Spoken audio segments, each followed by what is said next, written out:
I don't know if I could take two lines and not have him on it. You know what I mean?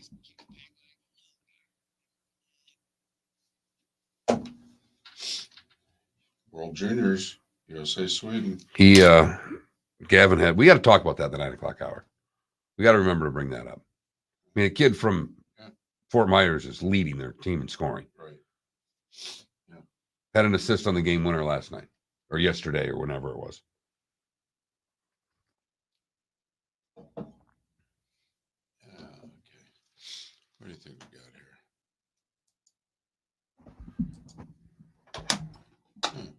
Okay.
I'm not supposed to be hearing anything, right? No. Okay. Just me. That's good. Well, I can hear you. I'm trying to think if he took this off and put it back on. I thought there were two strips, and I think he did because the tape back here looks different. For what it's worth. We couldn't see his screen for 2 seconds. Whatever. Well, it didn't block him at all. I mean, honestly, dick move. Here we go. Par for the course.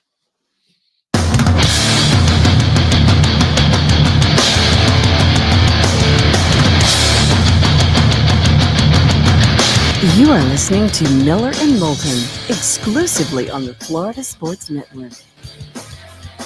And now, here's Mark Miller and David Moulton.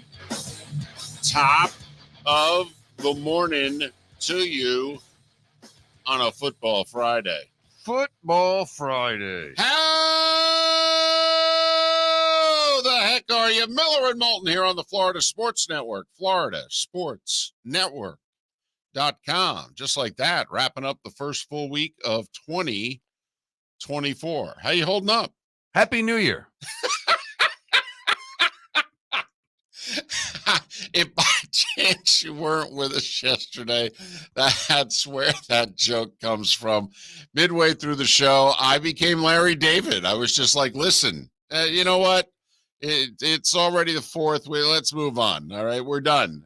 Larry David's big thing was, through January 3rd. Once you get to January 4th, no more Happy New Year. Mark's like, what are you talking about? First 2 weeks of the month. I give it till the 15th. And so last night I was on a work assignment in Southwest Florida, broadcasting a game back to Jacksonville. And Mark and Trent challenged anybody listening who was going to attend the game to, make sure when you see David, you wish him a Happy New Year. And I swear, because you guys put an over-under, all right, and it went under. For the record, you guys had the over-under at 12.5, and I said, I don't know if there'll be 12 people there that know me. But the very first 4 people that I saw after walking into the gym from the side about an hour and a half before the game and, just set up and was standing there, the very first 4 people who came up to me all extended their hand, looked right at me and put a eating grin on their face and went, Happy New Year, David. spectacular. Good for them. Thank you. So you had to be cashing out of your under bet at that moment because you had plenty of night to go. I know. It's like 15 minutes before tip, and I'm thinking I'm in trouble. This man, can we start this pregame show? I'm talking to too many people. First pregame meal you took off in a long time for fear of Happy New Year comments.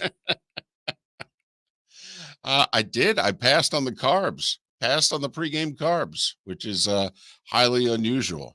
But yes, a football Friday. This is it, by the way. I mean, obviously we didn't have Thursday night football. Did it hit anybody last night? Were you jonesing? Were you looking around going, wait a minute, where's a football game? I've accepted Thursday night football.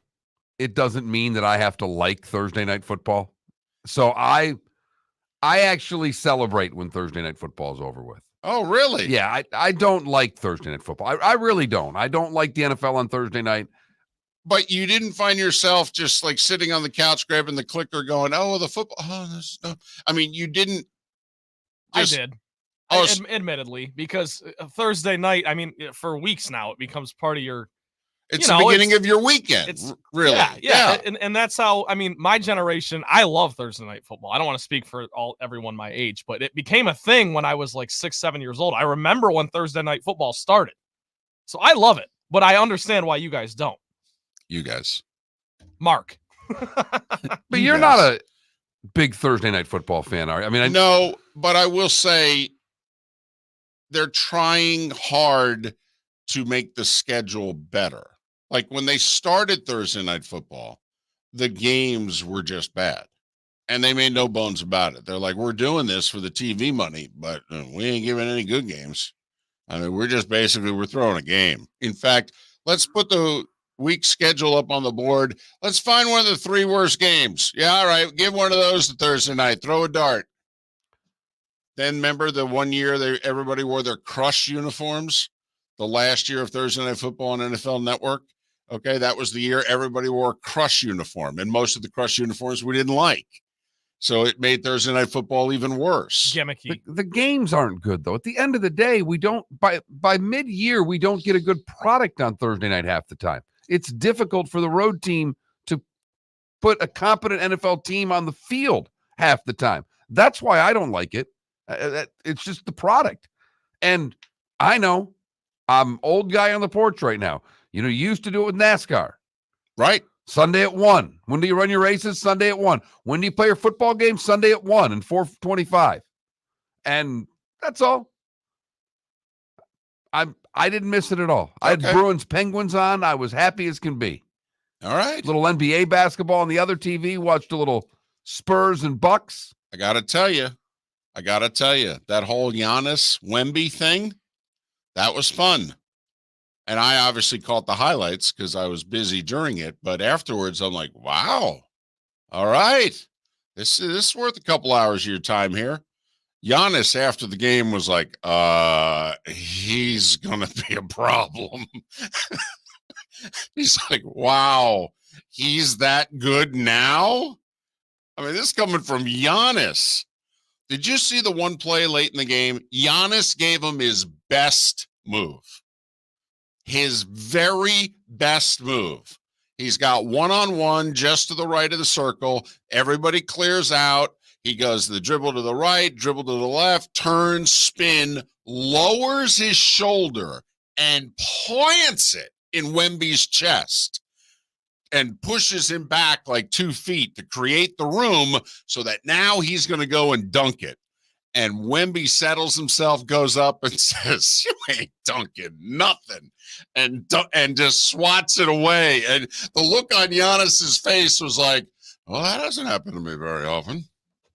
That's what's going to make Wemby so great is because he's tall enough to where he can get away with some of those deficiencies in terms of his placement. Listen, I mean, he's going to, sorry, David, and he's going to get stronger. Yeah. And who's his coach? Who's his coach again? Well, for now, but I just, even with that, yeah, his coach now, but he's going to get bigger. He's going to get stronger. That body is going to fill out. You're not going to be able to put a shoulder into him and move him 2 feet a year and a half from now. I hope somebody, and this is the goober in me, I hope somebody tapes the off-season workouts between him and Duncan. All right. Because think about the moves Duncan's. I mean, this would be like, when Elijah takes somebody under their wing and he starts showing off his low post moves. And the first time you see that, you're like, holy, I mean, imagine Duncan's going to be working out with this guy.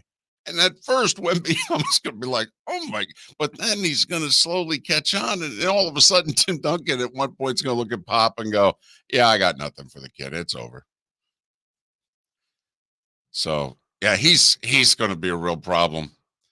I mean, right now he's fun. They're awful. He's fun and what have you. About 2-3 years from now, yeah, he and they, woof, that's going to be, like get ready.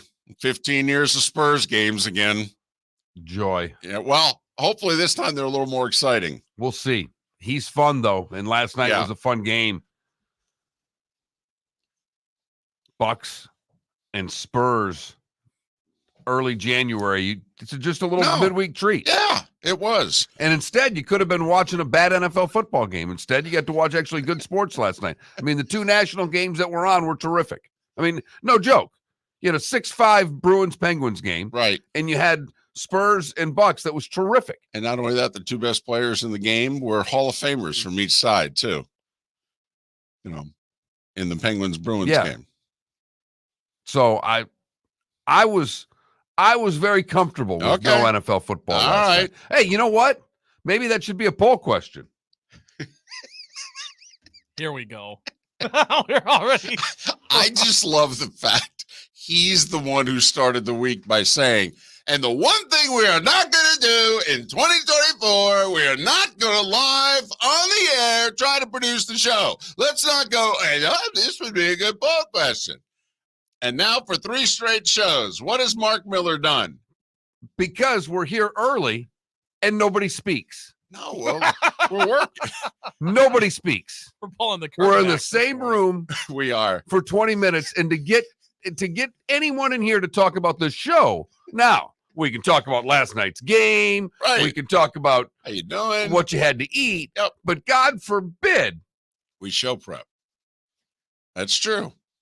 I will say we're like those friends that are all sitting at the same table dining together and they're all on their phones. All on their phones. And we're not on our phones. We're all working. I mean, Mark's setting up equipment and getting on the text line. For me, it's just hard enough to press like 3 buttons and be able to call up, twitch.tv/Miller and Moulton. That takes me 20 minutes. And I must say, somehow you intimidate Trent. Trent? Yep. Because intimidate's not the right word, but I know where you're going with this. Well, all right. Trent has more respect for you than he does for me. That's not true. Because I come in every morning to a computer that's off, which I would expect. And I turn my computer on. We have to have this double authentication. Authentication factor for getting on the computer. Yeah. And it's all set up through Trent's phone because behind the curtain, David and I both used to work here. We don't anymore. Right. They will not give us. No. The fact that they give us a key to get in the door in and of itself is amazing. And it's only because we have to get in to do the show. Otherwise, they wouldn't give us that.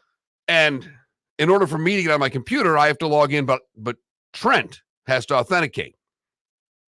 The last 2 days I've come in, my computer's been on right in front of me. It's all set up. Everything's ready to go.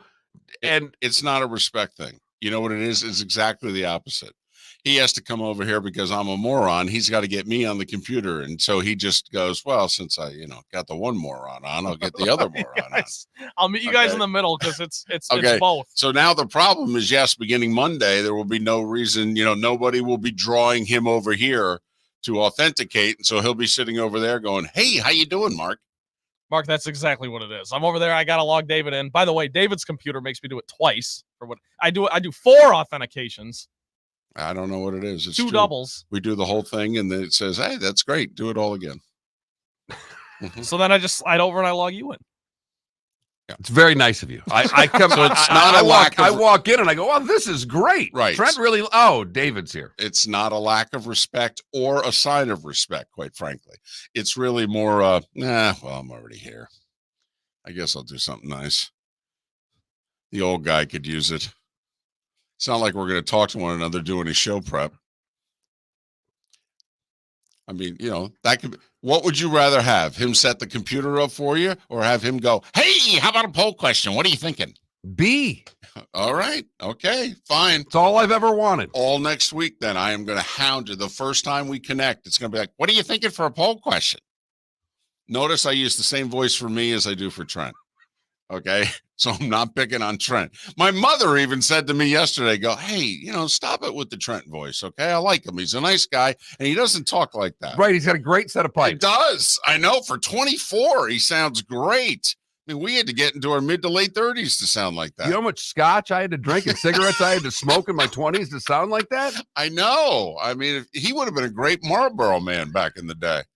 Miller and Moulton on a Football Friday. Football Friday. The law firm of Michael F. Hornung has successfully represented the citizens of Southwest Florida for over 30 years. As a former prosecutor, the information I know is information you need to know. If you've been arrested for a DUI, a criminal matter, or involved in an auto accident, call the law firm of Michael F. Hornung. I'm a local attorney with local knowledge to assist you through the process. For a free consultation, call 239-437-0095. That's 239-437-0095. Offices in Fort Myers. Visit Jason and Todd at the Diamond District. When choosing something of high value and personal significance, such as a diamond, you want to shop with the best. And the mall is not the place to be.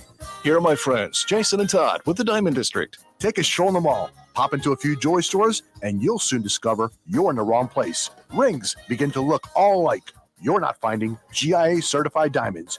You quickly realize you know more than a salesperson helping you, and all the same financing gets pushed on you. Visit Jason and me, and you'll find America's top bridal designers dealing exclusively with the Diamond District. You'll find the largest selection of GIA certified diamonds, all priced 8 to 10% over cost. You'll find educated sales consultants who have many years' experience and are not paid commissions. And you'll find Todd and me in the store nearly every day, wanting to shake your hand and welcome you to our Diamond District family. Visit Jason and Todd at the Diamond District. Hello, friends and family of Southwest Florida. Are you looking to tap into the electric vehicle market? Well, look no further, because we here at Southwest Florida Golf Carts have just what you need. E-bikes, golf carts, LSVs, scooters, and more. Come down and talk with one of our experienced sales reps, have a soda and a smile, and you could be cruising the streets in your new EV today.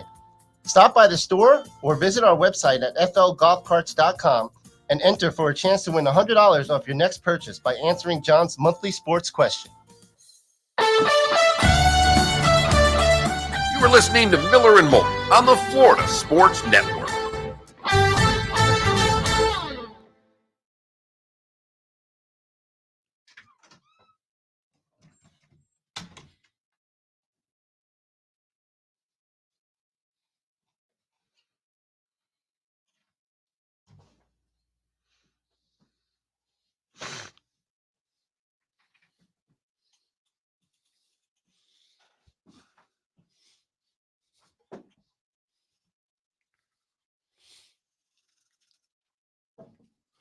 Yeah, DC.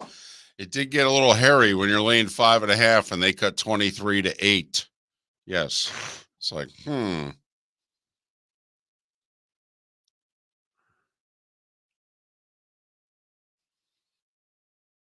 Yeah, 20 turnovers for FGCU last night. That's about the only thing they did wrong.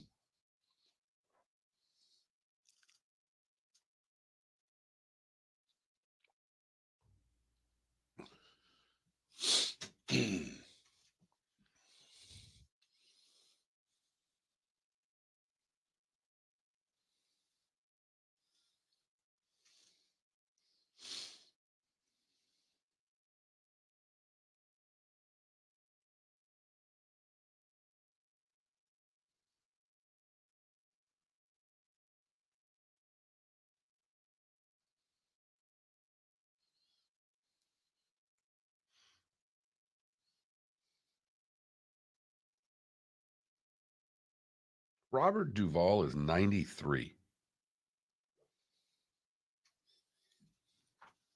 He's a very likable actor. It's like every movie he's in, you're like, yeah, I like this.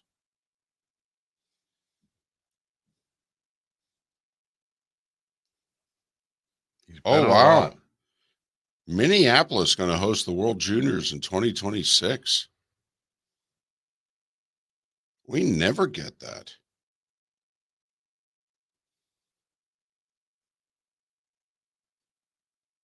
You know what I randomly remembered yesterday? We get the Summer Olympics this summer. Not America. I'm saying like I forgot that that's happening. Are you a Summer Olympics fan? Huge. Really? Really? My main sport was swimming growing up. Okay. And so that's your favorite sport to watch then? Or Yep, swimming and beach volleyball are the two that I love. And I do watch the USA men's basketball team for the heck of it because it's usually beating everybody. So it's fun.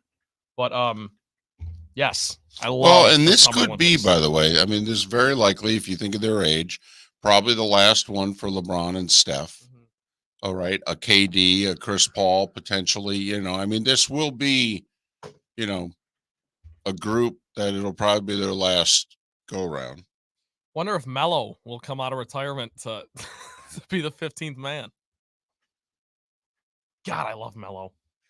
By the way, David, do you know who the Knicks all-time leading 3-point bucket getter is? Do you know? Well, I'm guessing it's Melo. It's not, which surprised me. I thought it would be. It's Allen Starks. Houston. It's John Starks. It's Starks? Yes, I just found that out this morning. Blew my mind. Blew my mind.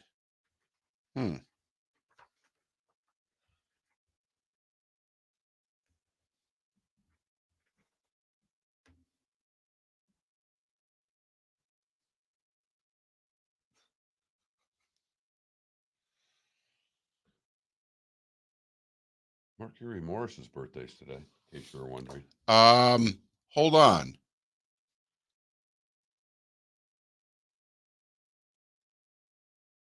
$75? 7.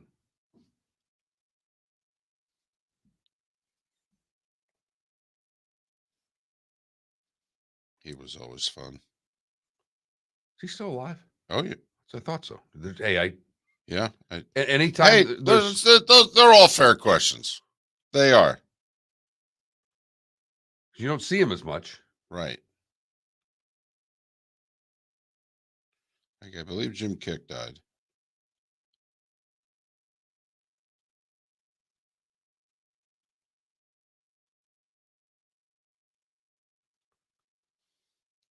I just like this guy's name, Joey Juneau, born today. Or Joe Juno.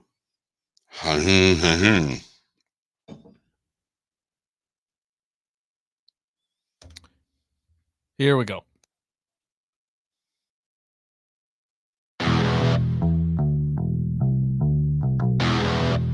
You're listening to Miller and Moulton, only on the Florida Sports Network. And now, here's Mark Miller and David Moulton.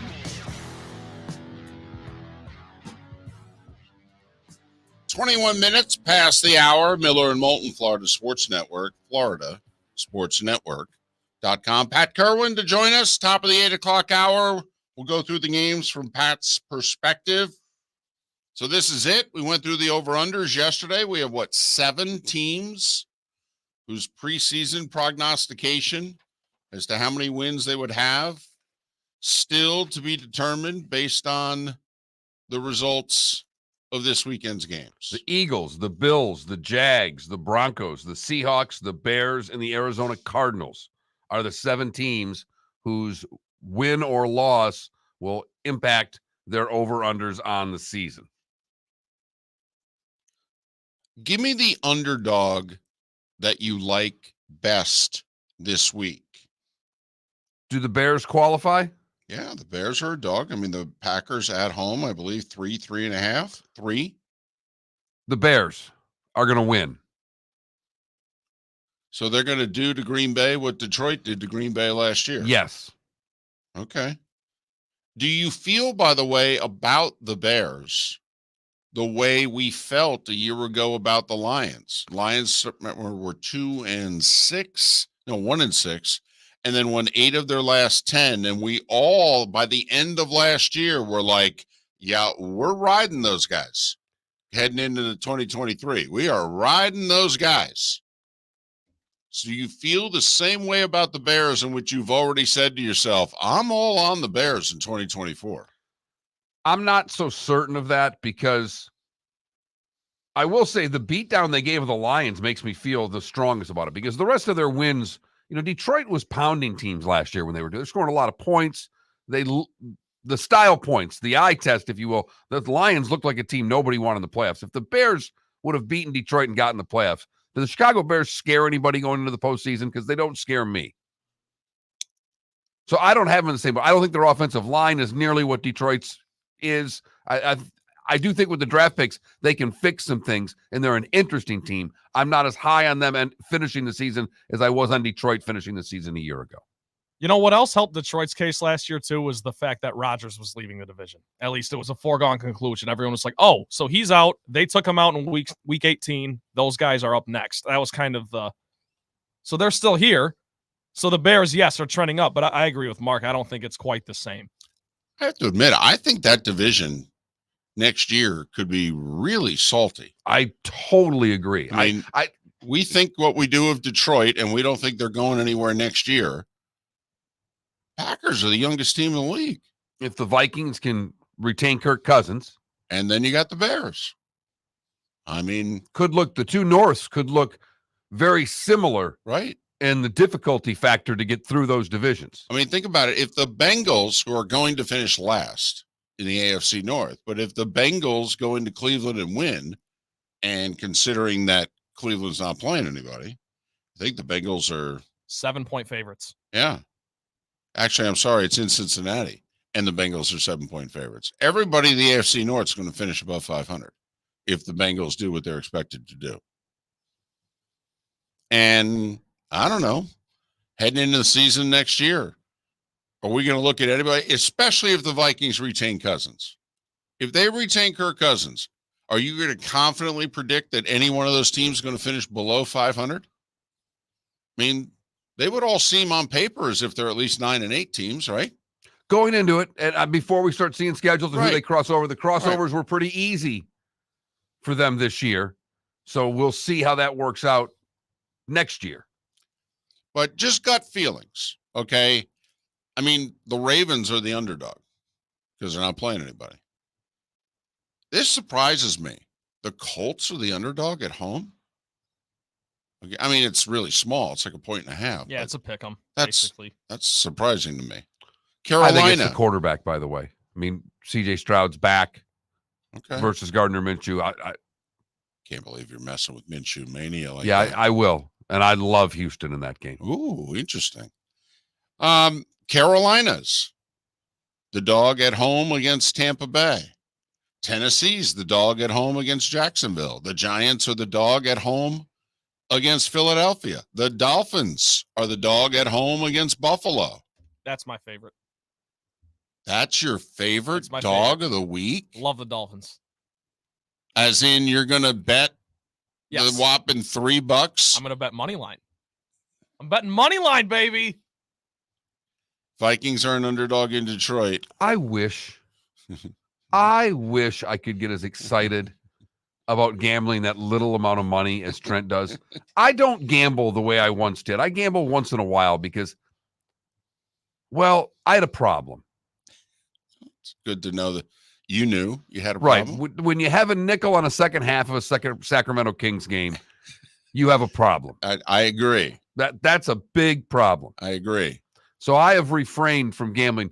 I don't know if I could get the joy out of putting $3 on the money line of the Miami Dolphins the way Trent does. And I'm not kidding when I say this. I'm incredibly jealous. See, the difference is that your nickel is very different than his nickel. His nickel's a nickel. It's all relative. All right. Yeah.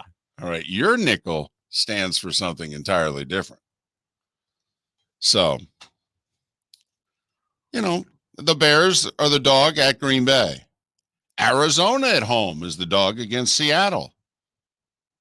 Denver's the dog in Vegas. The Chiefs are the dog in Los Angeles against the Chargers. The Rams are the dog in San Francisco against the Niners. The only thing that can be decided there is that the Rams, who right now are the 6, could become the 7.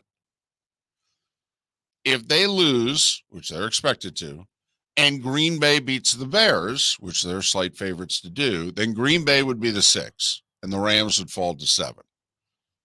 So then right now, based on seeding, the Rams would go to Dallas, Matthew Stafford, a homecoming, and the Packers would go to Detroit based on what the seedings are now. Also, Washington, huge dog at home against the Cowboys. So there you have it. Remember, the Bills and the Dolphins are the Sunday night game. There's no Monday night game, the week 18. There's never. It's why ABC is getting the doubleheader tomorrow. The NFL's making it up for them because they don't want somebody to play on Monday and have a shorter rest period. And they can't give you a dud on Monday, right? That no one would watch. It's not like they're going to give you Patriots Jets on Monday night, right? So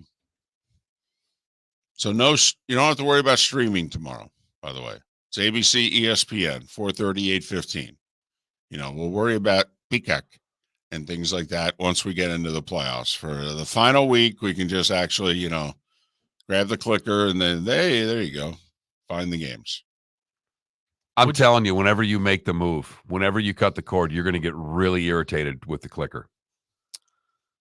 That's going to be bothersome for you because it is not easy. It's not just up and down with the channel thing. It's now you got to use the arrows. You got to navigate the whole screen. I know I'm a moron. I know it screams it all over my big forehead. I know Moulton's a moron, but I really do know how the whole clicker TV thing works. I'm just telling you when you first do it because you'll eventually cut the cord. It's just a pain. You'll get irritated. You will get irritated. That's all. That's all I'm saying. I got to admit, what's keeping me is with cable, you change the channel and it instantly changes. Yeah, it doesn't do that with streaming.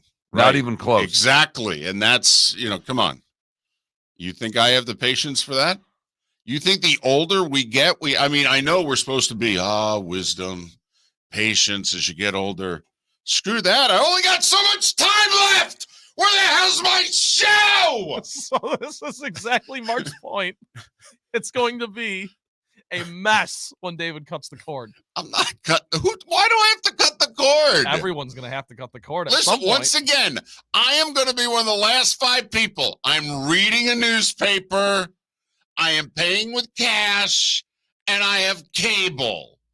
Okay? It's literally going to be the 3 things on my tombstone. David Moulton, the last man to pay with cash, read a newspaper, and have cable. 1965-whenever. Visit Jason and Todd at the Diamond District. 20 years ago, Jason and I had the idea for a jewelry store like no other, with a vast selection of certified diamonds priced 8 to 12% over cost. A team of individuals who are educated, driven, and believe in cultivating relationships. Today, we have become one of the largest independent jewelry stores in the country. Todd and I love what we do and are in the store nearly every day, along with our GIA gemologists, master jewelers, custom designers, and non-commissioned diamond consultants, all of which we consider family. As direct diamond importers, we travel the world, forging relationships and sourcing diamonds. What we love most about our business is that we can call Southwest Florida our home. If selection, value, and comfort are important to you, give the Diamond District an opportunity. You won't find a better diamond buying experience. Todd and I look forward to shaking your hand and welcoming you to our Diamond District family.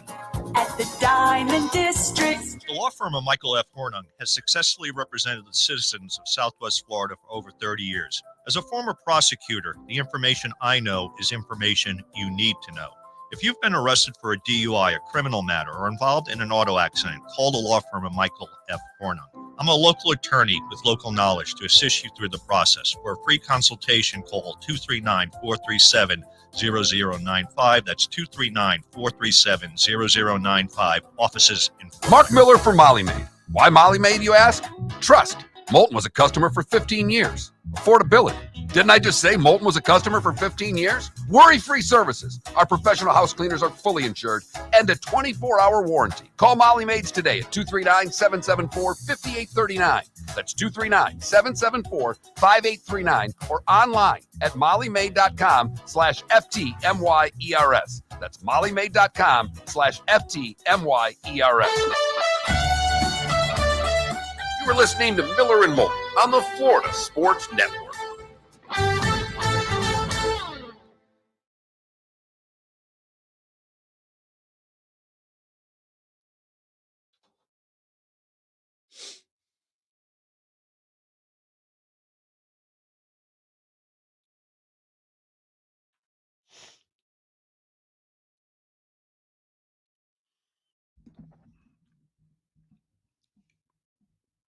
Now, fam, if she was doing it in the 10 and under aisle, I'd really have a problem.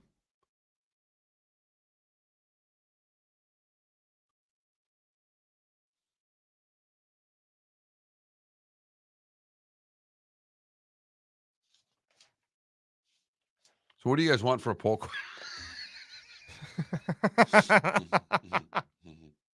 How about have you cut the cord? No. Do you exclusively stream? By the way, this it'll be really interesting if this Washington coach leaves for Michigan. That'll be one hell of a 30 for 30 someday.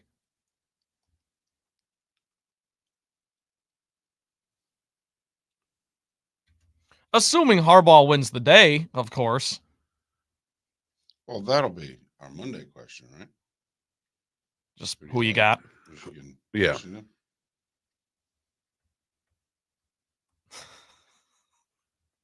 We can just start scheduling poll questions out. I'm in. Fire them off. I'd love to have a whole damn book of them. When in doubt. What'll really be fun is when we start picking them in the summer. That's fine because that's when they need to at least be able to get us a segment in the show. Yeah. No, I'm being serious. That'll be I mean, fun. I will That'll say add you listen to the Dan Patrick Show, and obviously it's a bigger, but they do 1 an hour, and it gets them a segment an hour. Yeah, where they just talk about the results, or what the poll, what they think. I mean, they got a panel of 5 with the Danettes, and they debate their side of it.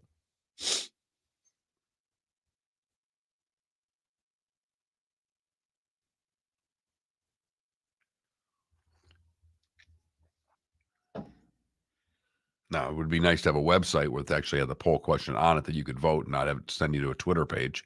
Yes.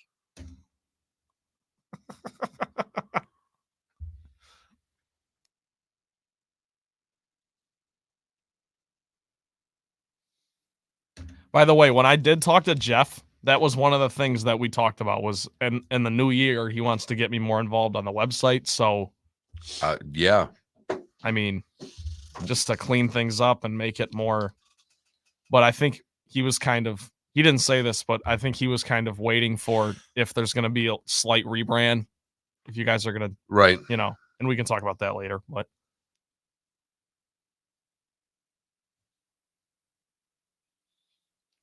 Fam, forever there. A couple years ago, I was with my wife. We went to a department store at a mall, and I never do this, but my wife, unbeknownst to me, was going to asked, do you take checks? And literally the young person behind the register looked at her and said, quote, I don't know what that is. I laughed for 3 minutes. I have no idea what my wife bought and how she paid for it, and I didn't care.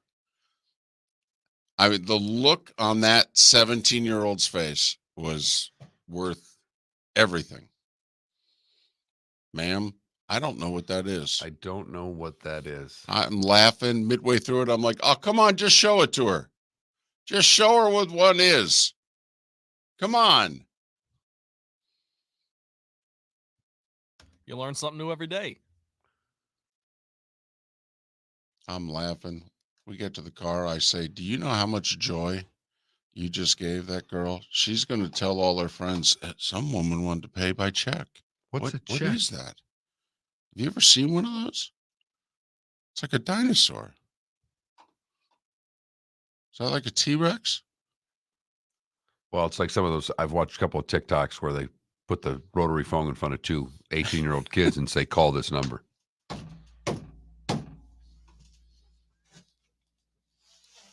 The worst was the busy signal with the rotary phone. Blank. I got to do it again. Oh.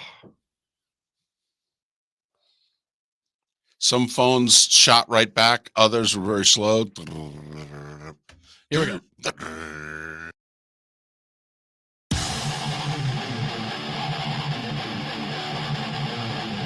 You're listening to Miller and Moulton, exclusively on the Florida Sports Network. 22 minutes till the top of the hour. Trent Bally with the play of the day in about 45 minutes time. Pat Kirwan at the top of the 8 o'clock hour. We'll go through all the NFL games. Miller and Moulton, Florida Sports Network, floridasportsnetwork.com. You know, one or two moves might actually take place before we're back on the air on Monday. So gut feeling right now. I'll get to it later. But I got a question for you. Okay. I got a question, and it's not a poll question, although it could be. For those listening, I want to let everybody know Monday's poll question's done. Yes. I mean, Michigan or Washington. I mean, so, you know, thank goodness it's that easy. It'll be our first one of the year. Happy New Year. From Miller and Moulton. Or at least Miller. Time now for The starting five. 5 stories you need to know. It's the starting 5 on Miller and Moulton. Here's number 1. number 1, the NFL. Dalvin Cook passed through for waivers. He had a choice, Baltimore or Dallas. Baltimore, less likely to play, more likely to get a ring. Dallas, more likely to play. Got a shot at this going to the Super Bowl, don't you? Absolutely. He chose the Ravens. I mean, the league wants Dallas to go as far as they possibly can. There really is evidence that 70 checked in. All right, there really is. All right, the wide angle, he's running onto the field. The referee is looking right at him. He raises his left arm. But then release the audio. Release Okay, it. well, I'm with you there. I do think the audio would show They that. have it. I do think the audio would show that 68 checked in and that the referee screwed that up. But if 70 checked in, that makes him ineligible because he was covered by the tight end. And so, I do think 70 screwed up. Now, and remember, the referee announced that 70 checked in. And all right. Anyway, Dalvin Cook's with the Ravens. Be interesting to see if he plays Sunday. I mean, they're trying to rest their regulars and what have you. They've got a couple injured running backs. I mean, hell, you can tell a running back. Sometimes you can have, Danielson told me times in which, we'd get a new guy and we'd just say, oh, yeah, go left. Go right. Oh, okay. Turns out that a child with a lighter started the fire at Tyreek Hill's house. Don't play with matches. Hey, don't play with lighters. Yeah. So, that's not good. Thankfully, nobody was hurt. The Texans going to be somewhat shorthanded tomorrow night in Indianapolis. Defensive end Jonathan Greenard, 12.5 sacks, leader on the team. And wide receiver Noah Brown, 4th on the team in receptions and yards. They're both missing the showdown against the Colts. Winners in, losers out. Winner could be the AFC South champion if the Jags don't beat the Titans. But at the very least, winner is in. Think about it. These two teams drafted in the top 4 of the draft. And one lost their quarterback in the first game. And one of them is going to make the playoffs. So think about that for this year. That'll be a poll question. Whoa. Hey guys. Arizona. Carolina. New England. Washington. One of these teams is going to make the playoffs. Which one? Write that down. That's our July 24th poll question. It's a Wednesday. Make it a Wednesday. Actually, here's the funny thing. This is going to end up biting me right in the behind. I It already can feel is. it already. And I hope it does. I hope it does. I hope it takes a big chunk, actually. This I find an interesting transfer. I could certainly lose it. College football, ex-Kansas State quarterback Will Howard to Ohio State. Now, he's a good player. I mean, make no mistake about it. But he's dual purpose, isn't he? Yeah. I mean, he's not only throw it, but he's a very good runner. So, lately they've been more pocket passer, chucking it to NFL wide receivers. Urban was a guy who wanted his quarterbacks to be able to run. Ryan Day has had quarterbacks that have been much more throwers than runners. So this would be an interesting, this would be a different quarterback for Ryan Day than what he's had recently. Alabama losing their top two corners, Kool-Aid McKistry. How could you not want Kool-Aid McKistry on your team? And he can play. Right. But his name's Kool-Aid. How great is that? See, I think if I came to you guys and I was like, hey, this Kool-Aid McKinstry guy's pretty cool, you guys would probably be like, hey, this Kool-Aid McKinstry guy's pretty cool. So it's different who it comes from. I'll say that. I was thinking more along the lines of, if we had to name somebody, would you rather be Cheez-It, Pop-Tart, or Kool-Aid? Hey, that could be a poll question. Thank you, Trent. Kool-Aid McKistry and Terrion Arnold, the starting corners for Alabama, they're both going pro along with linebacker Chris Broswell. Iowa defensive back Cooper DeJean, he's the one that first-round pick, got hurt mid-November. He's going NFL. Kuiper's got him as the 13th best player in the draft. Here's an interesting situation.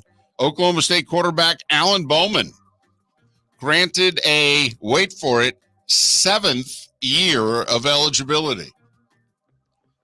He was at Texas Tech for 3 years. The middle year of those 3, which was the year before the pandemic, he got hurt after 3 games. So he didn't play the necessary number of games to lose a full year of eligibility. 2020 was the pandemic. He got an extra year for that.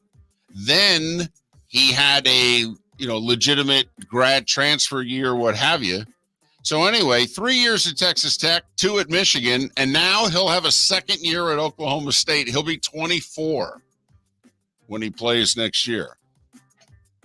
Alan Bowman, a 7th year of eligibility. 24, that's young compared to Winky, so I don't know why anybody's that worried. Or Brandon Wheaton. Right. NBA, Giannis at 44 points, 14 rebounds. Wembayama, 27 points, 9 rebounds, 5 blocks. This was a fun game. Milwaukee held off the Spurs, 125-121. Denver was down 13 going to the 4th at Golden State. They came all the way back. Jokic called bank from 40 at the buzzer and beat the Warriors 130-127. Golden State's 2 games below 500. They're getting Draymond back, however. He's coming back this weekend to start practicing and working out with the team. What do you think you need, about a week or so? 10 days? How long before he gets suspended again?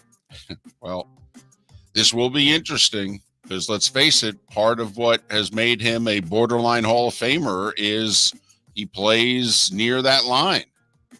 And is he going to lose just a little bit of his edginess, aggressiveness? And if so, will that limit him as a player, particularly at this stage of his career? College hoops. In-state, South Florida beat Temple 76-68. FGCU over JU 80-70. Stetson hit a shot with 8 seconds to go to beat North Florida 75-74. A couple of Big Ten games last night. Trent Bally thinks Juwan Howard's getting fired.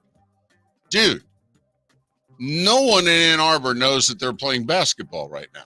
I mean, honestly, it's going to be like, let's see, especially if the football team wins on Monday. I mean, travel back, there'll be a parade. I mean, we're talking probably a week from today in which folks in and around the neighborhood on campus will be like, man, what are we going to do? Hey, we playing basketball this year? We are? How are we doing? I think now's the perfect time to do it for that exact reason. Why? Because they won't get any heat for it. Well, forget heat. People won't even know they did it. Right. They'll show up at the game in a week and they'll go, where's Juwan? We fired him. What? Oh, okay. I thought this was the first game of the year. They lost to the Gophers at home last night, 73-71. Michigan State, meanwhile, your guys Spartans. I don't actually know if the game happened because it was on Peacock. But somebody must have watched because they said the final score was 92-61 over Penn State. NHL. Just about everybody played. It was a fun night. Good night for the Florida teams on the road. Tampa Bay went into Minnesota. Last 10 times they had played the Wild on the road, they had not won. They were 0-8-2 in St. Paul. What's up with that? That's strange, isn't it? course, you're only going like once a year. But anyway, Lightning 4-1 over the Wild. And the Panthers did it again to Vegas. Impressive. 4-1 over the Golden Knights. They swept the season series. Hell of a game in Boston. That was fun. Penguins got up 5-2. Boston came back, tied it at 5. This Sidney Crosby guy, you should watch him. He's going to have a good career. He had a goal and 2 assists. His 22nd goal. He's on pace for 48. Not bad in your mid-30s. You're on pace for nearly 50 goals. I don't get the National Hockey League. They had 47 games last night, and they have 3 tonight. I know. I don't either. I mean, basically Tuesdays, Thursdays, Saturdays are the games, the nights they want to play. It's really strange. The rest of the nights, it's kind of like, 2 here, 3 here. Colorado, Dallas, that could be a conference final. 5-4 Avs in overtime. And your guys' Wings went out west, beat the Kings in a shootout 4-3. Detroit needs the points. Speaking of hockey, World Juniors, United States beat Finland 3-2. They'll face Sweden for the gold. Southwest Floridian Gavin Brindley with a helper on the game winner for U.S. in their semifinal game yesterday. They play at 1:30 today. Isn't he leading the tournament in goals? I believe so. The kid who grew up in Florida. Correct. Is leading the World Juniors in scoring and goal scoring and has helped propel the U.S. to the final. Amazing. Speaking of the World Juniors, they announced yesterday Minneapolis St. Paul is going to host the World Juniors in 2026. That's cool. The hockey world, by the way, makes a big deal about the World Juniors. I mean, honestly, Canada shut down for a day a couple days ago when they lost with 11 seconds to go in regulation to Czechia. Honestly, the country just shut down. You know what they have in World Juniors? And I know no one really cares about this tournament, but they had the 2 semifinal game yesterday, and they had a relegation game. The 2 teams that finished last on each side play one another. And one's out. One's got to requalify for World Juniors. Ooh, I like it. Yeah. And finally, Major League Baseball, 2 bits of news. Chris Sale, who's 35 now, injury plagued the last 4 years, but finished last year healthy with the Red Sox, threw pretty well. He was acquired by the Braves a few days ago. He was entering the final year of his contract. He was going to be making around $27 million. The Braves got the Red Sox to kick in $17 million. So they were going to have to pay him $10 million this year. They said to Sale, tell you what we'll do. How about we give you an extra year, but rework this year's contract? So this year you'll make $16 million. Next year you'll make $22 million. Now remember, they're getting $17 million from the Red Sox, and he's making now $16 million. So actually, the Braves are going to have Chris Sale and $1 million this year. Now next year they owe him $22 million, and there's a club option for 2026. And finally, the judge is going to rule in the Dominican Republic today about what to do with Wander Franco. Prosecutors presented their case alleging sexual exploitation and money laundering, that he paid off the moms of at least one of the girls. The judge has 4 options: release him on bond, arrest him, prevent him from leaving the country, or no, you're charged. You can, do your whatever it is you do, but you're going to have to periodically come back because we're going to trial and what have you. I mean, I guess there's also a 5th option. I guess the judge could go, nothing to see here, case dismissed. But most people do not expect that is going to happen. So anyway. Unless, of course, he paid off the judge. Yeah, that's a possibility in any country. So, by the way, I'm just curious. If he's free on bond, is he still suspended? Probably. Yes, I think so. Probably. Okay. How long? We don't know, but I mean, it is interesting. This is America. You're supposed to be, even though the justice will be taking place in the Dominican Republic, but I mean, normally in this country, we let you keep on keeping on until, we get a verdict or a plea or something. So I'm just saying. And that was the Starting 5 every weekday morning at this time on Miller and Moulton. My question of the day, not a poll question though. Don't worry, we're not doing that. We're not producing during the show, not in 2024.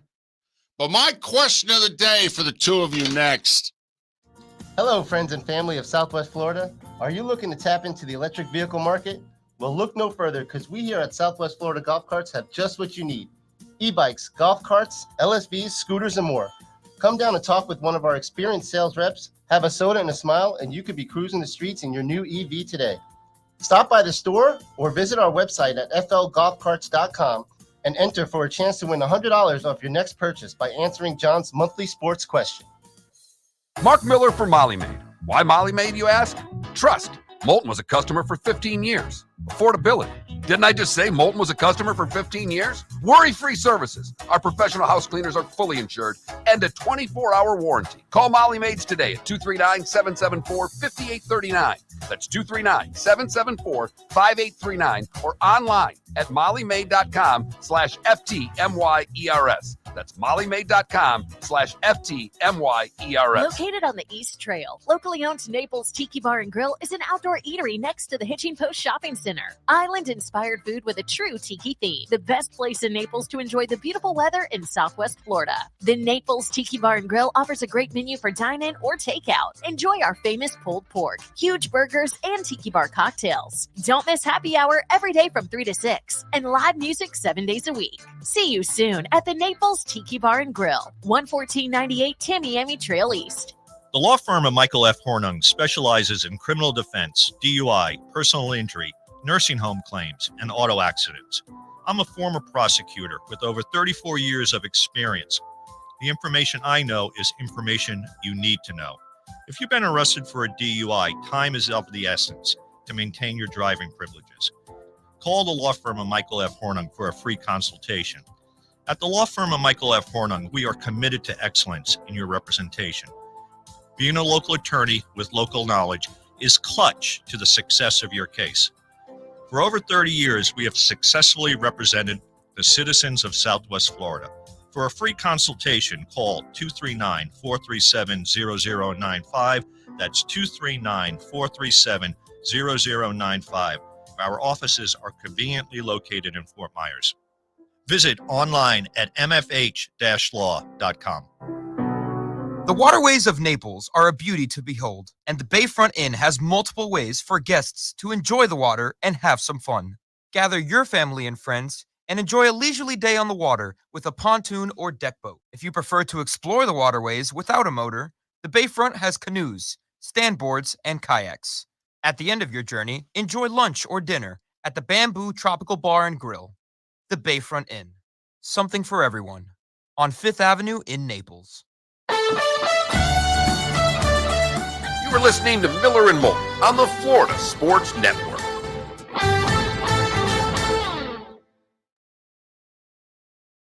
Full rave about that I've never seen.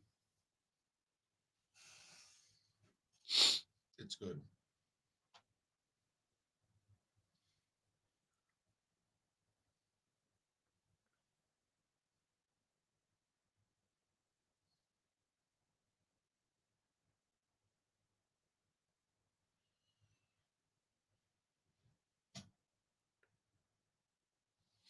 Jags game is not on local TV in Northwest Florida. Oh, you're getting all the NFC South stuff. Head to a sports bar.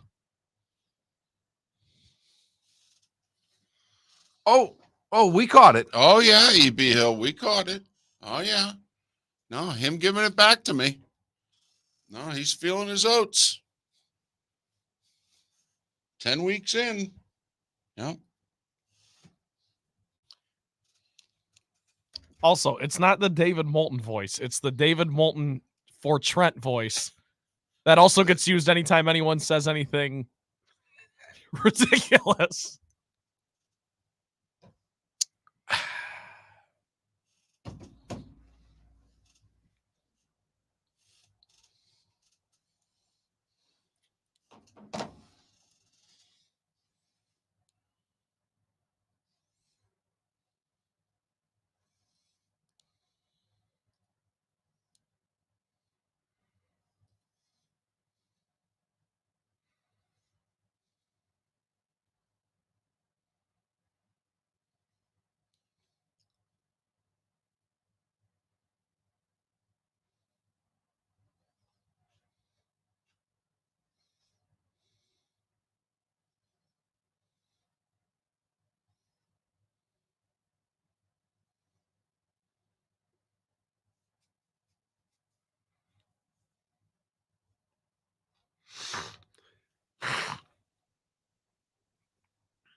What the heck?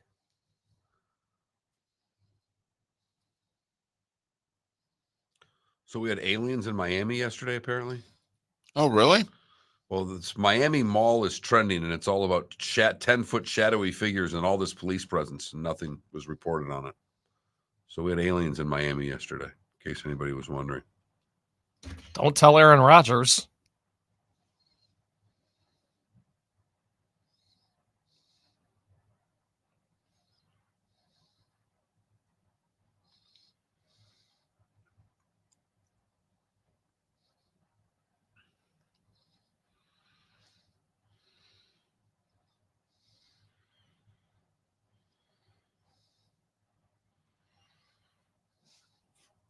I don't think he's one of the top 5 on that list, Adam.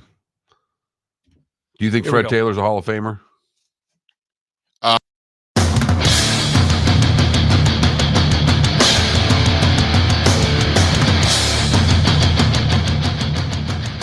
You are listening to Miller and Moulton, exclusively on the Florida Sports Network. And now, here's Mark Miller and David Moulton. Hour 2 of Miller and Moulton on this Football Friday. Football Friday. Final Friday of, well, it's the first Friday of 2024. Pat Kirwan to join us 1 hour from now. I got a question for the two of you, and part of the answer has already been given. You know, when we're on the air Monday, you know, there are teams that don't wait till Black Monday to fire their coaches. You know, game ends at 4:00. They know before 6. You know, when they go home to dinner, it's like, yeah, there's no need for me to go back to the office. I've been fired. I mean, that happens to 1 or 2 coaches. They get fired on Sunday. So it's a 2-part question. You know, we've got 3 interim coaches right now. So we already have 3. How many are we going to have? And not just by Monday, but how many quote unquote coaching changes do you think there will be in the NFL? We've already definitely going to have 3. Like, even if Pierce gets the interim tag taken off, Right. the Raiders will have a different coach in 24 than they had to start 23. So the Chargers, the Raiders, and the Panthers. We got 3. How many more are we going to have? Over under 6.5. Including those 3? Yeah. I'll take the over. Over under 7.5. I'd take the under. That's where it gets tricky. I think 7's the number. I'm still holding out for 8. So I'm still throwing my money on the over. I'm getting odds. Okay. I'm still going. I think we're going to have a quarter of the league will be different next year than it was at the beginning of this year. Well, and you're still banking on 2 big changes. Right. I'm banking on Belichick, and I'm still banking on Tomlin. And I understand Pittsburgh. I mean, Pat Kirwan's got great Steelers sources. You know, he's been told Mike's not going anywhere. I don't know if Mike doesn't think maybe now's the time. That's the key. So, Well, and obviously if they're not going to re-up him. well, no, but that apparently it's their plan to re-up him. But if you're Tomlin, then that means you're committing for 3-4 more years, because it's going to be at least a 3-year extension. And the Steelers don't fire coaches. So you got 1 year left. They're going to throw 3 on top of it. Then you and your wife are looking at one another going, can we do 4 more years here? That's the real interesting thing. I don't know if Mike Tomlin wants to stick around, because no one's arguing that the Rooneys are going to get rid of him. That's not the argument. Now, what Mark has brought up, which is very legitimate, find a better organization to work for. Right. Whether you think that you're going to win a Super Bowl in the next 3-4 years with Pittsburgh is one thing, but if you're deciding we're going to move, I'm going to go work for a different organization.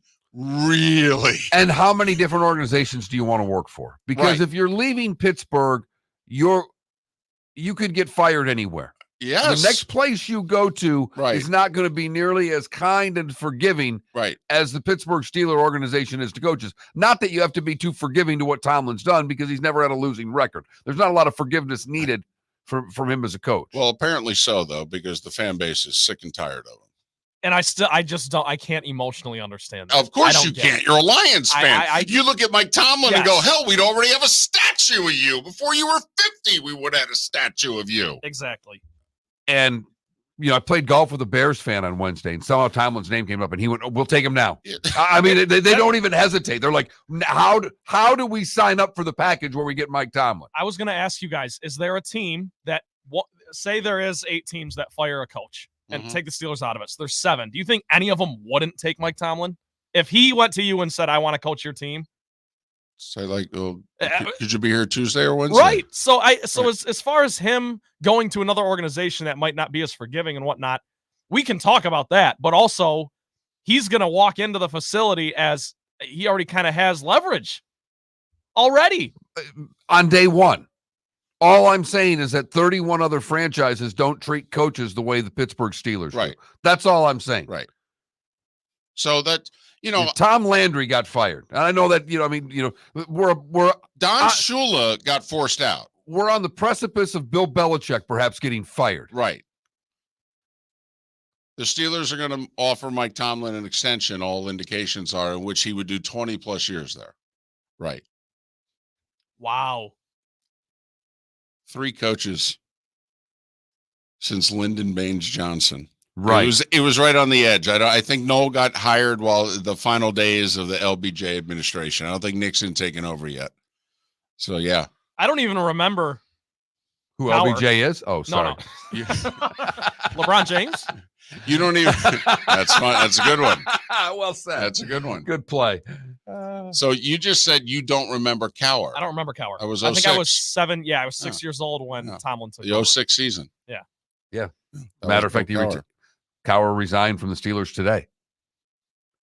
So, gut feeling, and you could go through it like, you can go division by division. I think we're all going to bet that Ron Rivera's coaching his last game in Washington. Right. So that's 4. Certainly one of the NFC South coaches. One more is getting fired. Well, I even think it's possible that if Tampa loses in Carolina and the Falcons win in New Orleans and win the division, I still think it's possible the Falcons head coach is let go.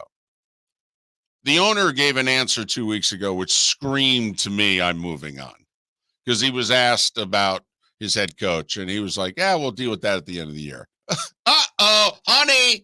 Start getting the boxes. Go to Publix. Start going in the back. Ask if they got any cardboard. Especially if they're going to switch quarterbacks, which obviously they are. So if they want to do that, then they should line it up with a new coach. But I'm with you. At least one more. I still think there's a chance for 2 coaches in the South. I agree. Besides Carolina. But at least one more.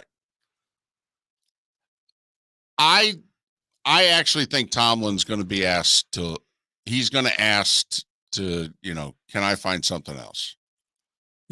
I'm willing to sign it, but can I kick the tires? I'm tired of how the regard in which I'm held outside the organization, to be honest with you. I mean, it's getting a little old. All right. Might want to go somewhere else where I'm a little more appreciated. The other thing is, quite frankly, he may look at this. Deep down, Mike Tomlin may think, I'm tired of making chicken blank out of chicken blank, if you know what I mean. This talent here is not as good as you guys think it is. I don't think I'm underachieving these last 3 years with 9 wins, and potentially 10 wins. But he has a pretty good say-so on personnel, too. So part of this is... He doesn't have final say at all, though. They'll listen. He's in the room. He gets to offer his opinion, but he does not make the calls at all. There is a GM and an owner, and Tomlin is definitely at the bottom of the pecking order. But he's in the room. It's kind of the way the Giants used to operate under George Young and under the Maras. Parcells was at the bottom. I mean, he got to be in the room and voice his opinion, but George Young made the calls. So I don't know. I think that there's a much stronger possibility of Tomlin than virtually anybody else thinks. I think I'd go under the 6.5 too. Oh, really? Yeah. So you got what? You got Washington. You got one more in the South. Okay, that gets you to 5. Where's the other ones? Well, I'm going to throw one out there for you. Sirianni's going to get fired in Philadelphia. Wow. And you know what? That's a good call. Doug Peterson went to a Super Bowl, then had a mediocre year, and then the next year they gave him the axe, right? Yeah, Andy Reid. I think it took it 1 extra year. Like they won the Super Bowl, went the divisional round, lost in the wild card, then he got let go. Yeah, and I think he'll get one more year to write this. I think there are major problems in the room. That's what they're talking. Major problems in the room.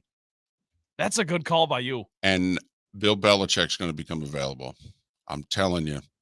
I got a really good Eagles source who told me that the owner of the Eagles has always salivated about Bill Belichick. I'm just saying. That's my hunch. I got a gut feeling that if this goes as Philadelphia, that if this goes as badly, and that's the other reason why I think Philly may pull the trigger, because Philly knows he could end up in Washington. And I don't know if the owner of the Eagles could handle that.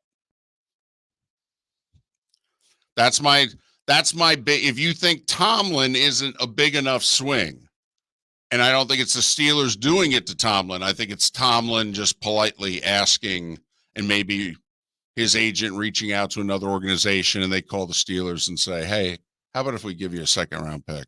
Do you think Harbaugh's in LA with the Chargers? Yes, I do. Win or lose Monday. I think he's coaching his last game at Michigan. And I do think that Belichick's coaching his last game with the Patriots. So what are you at now? You're at. I'm still holding on to 8. Okay. I think we're gonna have Belichick, Tomlin, and Sirianni not with their respective teams. So Sirianni that'd be considered a surprise. You think? Really? You went to the Super Bowl last year? You made the playoffs 3 years in a row. You think that'd be a surprise? Absolutely. Yeah. That's my whoa.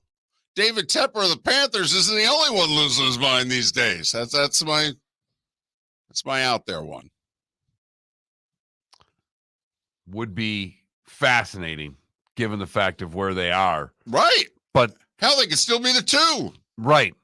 And they could get bounced in the first round of the playoffs, which would add a lot of fuel to your fire. Well, I think they're going to lose to the Giants because they're not going to really play their guys. Dallas is going to get up on Washington. They're going to pull their guys. So the Giants are going to win, which don't get me started. It's going to screw up where they draft. But there's a lot of that, by the way. I mean, you got Arizona, you got Washington, you got New England. I mean, Patriots fans are like, Bill, I love you. I don't want to see you go out with a loss. Yes, I do. In fact, I need you to go out with a loss. I know it's the Jets and I hate them, but come on. You've beaten them for 8 years. What's 1 L? Take one for the team, Bill. We need a quarterback. So that's my question. All right. If my poll question was, how many new coaches are we going to have opening day 2024? 6, 7, or 8? What would be your answer? Mine would be 6. I'd go 7. And I'm going 8. It is a great question. And with this league, you never know. I think there will be at least one surprise. Always is. Yep. There's always one in which you go, damn. And honestly, I thought it was going to be Matt LaFleur until the Packers kind of turned it on. But I thought, if they're going away from Jordan Love and they're bringing in a new quarterback, we see it all the time, right? You try to sync up the regime, get a new coach, new quarterback, and let those guys tackle it. But the Packers came on strong, and like David said, they're the youngest team in football. So I don't see that happening anymore. I mean, are we sure about Vrabel? It's not that Mike Vrabel's not a good coach. He is. But by the way, sorry to interrupt, just real quick, at the podium the other day, he said, I want to be here. And usually if guys are voicing that they want to be here, there's conversations being had elsewhere. Well, but I mean, when you finish with back-to-back losing seasons, then, there's the possibility of change. Got to blame somebody. She's not going to blame herself. Miller and Moulton. The law firm of Michael F. Hornung specializes in criminal defense, DUI, personal injury, nursing home claims, and auto accidents. I'm a former prosecutor with over 34 years of experience. The information I know is information you need to know. If you've been arrested for a DUI, time is of the essence to maintain your driving privileges. Call the law firm of Michael F. Hornung for a free consultation. At the law firm of Michael F. Hornung, we are committed to excellence in your representation. Being a local attorney with local knowledge is clutch to the success of your case. For over 30 years, we have successfully represented the citizens of Southwest Florida. For a free consultation, call 239-437-0095. That's 239-437-0095. Our offices are conveniently located in Fort Myers. Visit online at mfh-law.com. Hello, friends and family of Southwest Florida. Are you looking to tap into the electric vehicle market? Well, look no further, because we here at Southwest Florida Golf Carts have just what you need. E-bikes, golf carts, LSVs, scooters, and more. Come down and talk with one of our experienced sales reps, have a soda and a smile, and you could be cruising the streets in your new EV today. Stop by the store or visit our website at flgolfcarts.com and enter for a chance to win $100 off your next purchase by answering John's monthly sports question. Located on the East Trail, locally owned Naples Tiki Bar and Grill is an outdoor eatery next to the Hitching Post Shopping Center. Island-inspired food with a true tiki theme. The best place in Naples to enjoy the beautiful weather in Southwest Florida. The Naples Tiki Bar and Grill offers a great menu for dine-in or takeout. Enjoy our famous pulled pork, huge burgers, and tiki bar cocktails. Don't miss happy hour every day from 3 to 6 and live music 7 days a week. See you soon at the Naples Tiki Bar and Grill, 11498 Tamiami Trail East. You were listening to Miller and Moulton on the Florida Sports Network.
It is hot in here.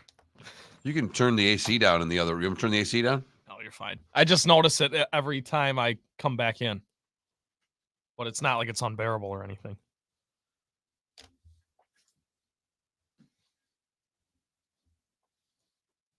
You driving back right after? No, I'm flying out of here. There were two. There's nothing direct Jacksonville to Indianapolis. There's two direct flights out of here. One's at 10:45, and one's at like almost 5 o'clock. So I booked the 5 o'clock. I'm going to race back to the hotel and sleep for an hour or so. All right. Then I'm going to meet someone for lunch and just kill time and fly out direct, get into Indy at 7:30. Apparently it's going to snow Saturday, but it's a dome, but hotels close by, we'll walk. And fly back here first thing Sunday morning and then drive to Jacksonville.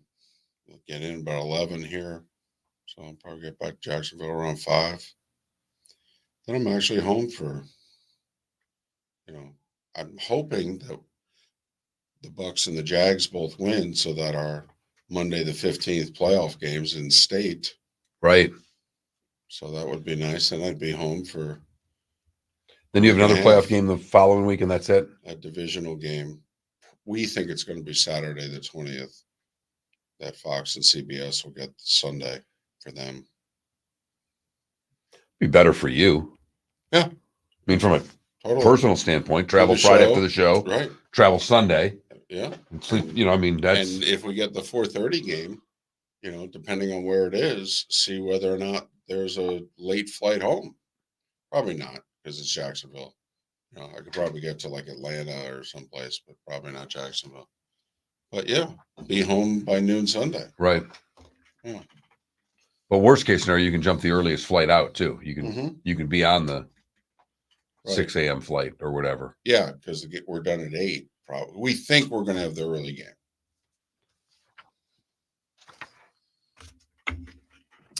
KW, last name is French. I don't know how French I am, but that's where it comes from. Reports of 8 to 10 foot alien creatures sighted in Miami have sparked curiosity. What could this mean? I mean, this. I'm looking into this. I gotta look into this right now. I can't believe the Post doesn't have a story on it. Well, they got Clinton.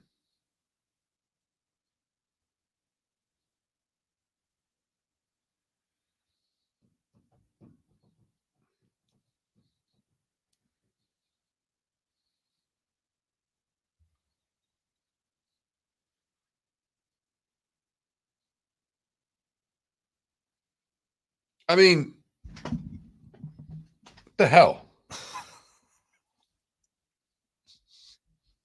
That's really throwing you here. Yeah.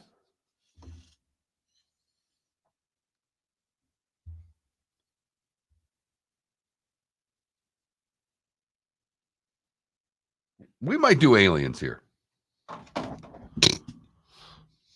We might do aliens. Yeah, I have a question for you. Do you believe in aliens? You're listening to Miller and Moulton, exclusively on the Florida Sports Network. 21 minutes past the hour. Trent Valley and the play of the day coming up in a handful of minutes. Pat Kirwan coming up at the top of the hour. We'll go through every Week 18 game. Get Pat's thoughts on the NFL life and pursuit of happiness. You are really bent out of shape over there about aliens. Yeah. Twitter is all abuzz because at a Miami mall yesterday evening, there was an unbelievable police presence. And reports of 8 to 10 foot tall alien creatures were sighted, supposedly. You sure they're not like people in a costume here pulling a prank here? Are you serious? This is like, I mean, what, did AP do a story on this? I mean, really? Nobody's doing a story on it. That's the problem. There's video of all these police cars, all this presence at a mall, and they're saying kids were shooting fireworks off, and there's no media coverage of it. David. I saw the aerial shots of all the police cars. That's what I thought it was. I thought it was fireworks, and now reports of aliens, David. They're here. Oh, well, yeah, okay. This just in. They probably have been for a while. Okay, they peek their head out, they look around, they go, man, I don't know if I like what I see. And they so go you back. believe in aliens? And I don't believe Oswald acted alone. Yes. Well, I mean, let's separate the two because one's a little more important. Right. One's a little more current. Right. So, yeah, sure. I mean, if I were an alien, Miami would be on a top 10 list of places I wanted to see, but not the mall. That's my only beef with this. If the aliens are going to show up, they're really coming to the mall today. I mean, in the 80s, sure. Well, I mean, it doesn't do them a whole lot of good to like lay low and buy Amazon. I mean, if you're going to go shopping, go shopping. I mean, if you're going to make your presence known, I mean, wasn't that the big thing? You took the girl to the mall, you held hands walking down the middle of the mall. There you go. You guys are a thing. We're holding hands. We're going out. We're at the mall, man. I mean, we're a couple. I mean, that's what maybe, the aliens are playing catch up. They're reading, they're trying to figure, so what are the rules? And it's like, well, I need some mall CCTV. I need the closed circuit TV. I need the security cams. That's what they need to release. Do you think they go to the video game place? Play some Pac-Man? The arcade. I mean, remember, they're behind the times. They're catching up. So, the aliens? Yeah, the aliens. They're behind the times. How are they behind the times? Because it was a long time ago in a galaxy far, far away. Yeah, They're behind the times. I mean, they're still, they've got old newspaper copy. They're way behind the times. They think we're fighting the Cold War still. They're going to the mall. They're holding hands, hanging out at the arcade. Of all the things I'd ever thought about aliens, I never really thought they were behind the times. Well, yeah, I mean, if they're going to the mall, they're behind the times, okay? Let's get that straight right now. Hell, even I don't go to the mall, and there aren't 17 people more behind the times than me. That is a dadgum good point. If you're going to the mall, you're behind the times. And I can appreciate being behind the times. I read newspapers and I pay by cash. And I'm not cutting the cord. So there. I'll just continue to buy one streaming service after another. Golly. Man, am I spending a lot of money.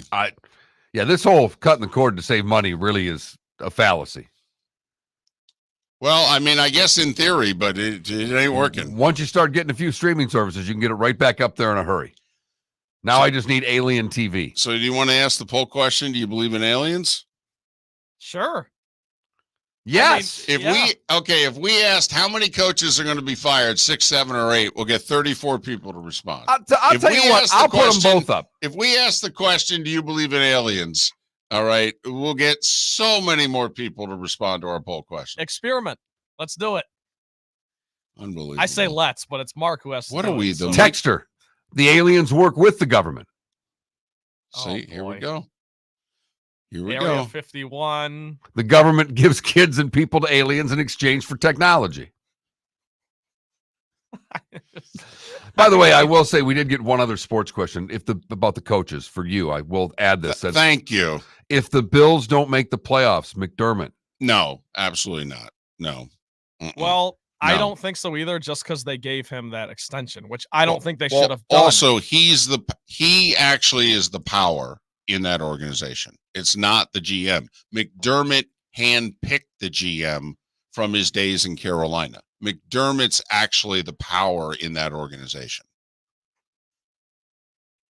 Okay. Just asking the question. Right. Wasn't me that asked it. Now, I think after next year, I mean, this Super Bowl window, people's patience is running thin. Speaking of the Bills, by the way, how about Von Miller, a healthy scratch last week? Did you see the stat? Now, I think the stat of the year in the NFL is that the Patriots haven't re-signed a first, second, or third round pick since a third round guy in 2013. I do think that's the stat of the year in the NFL. How about this stat? Stephon Diggs has more tackles than Von Miller. Wow.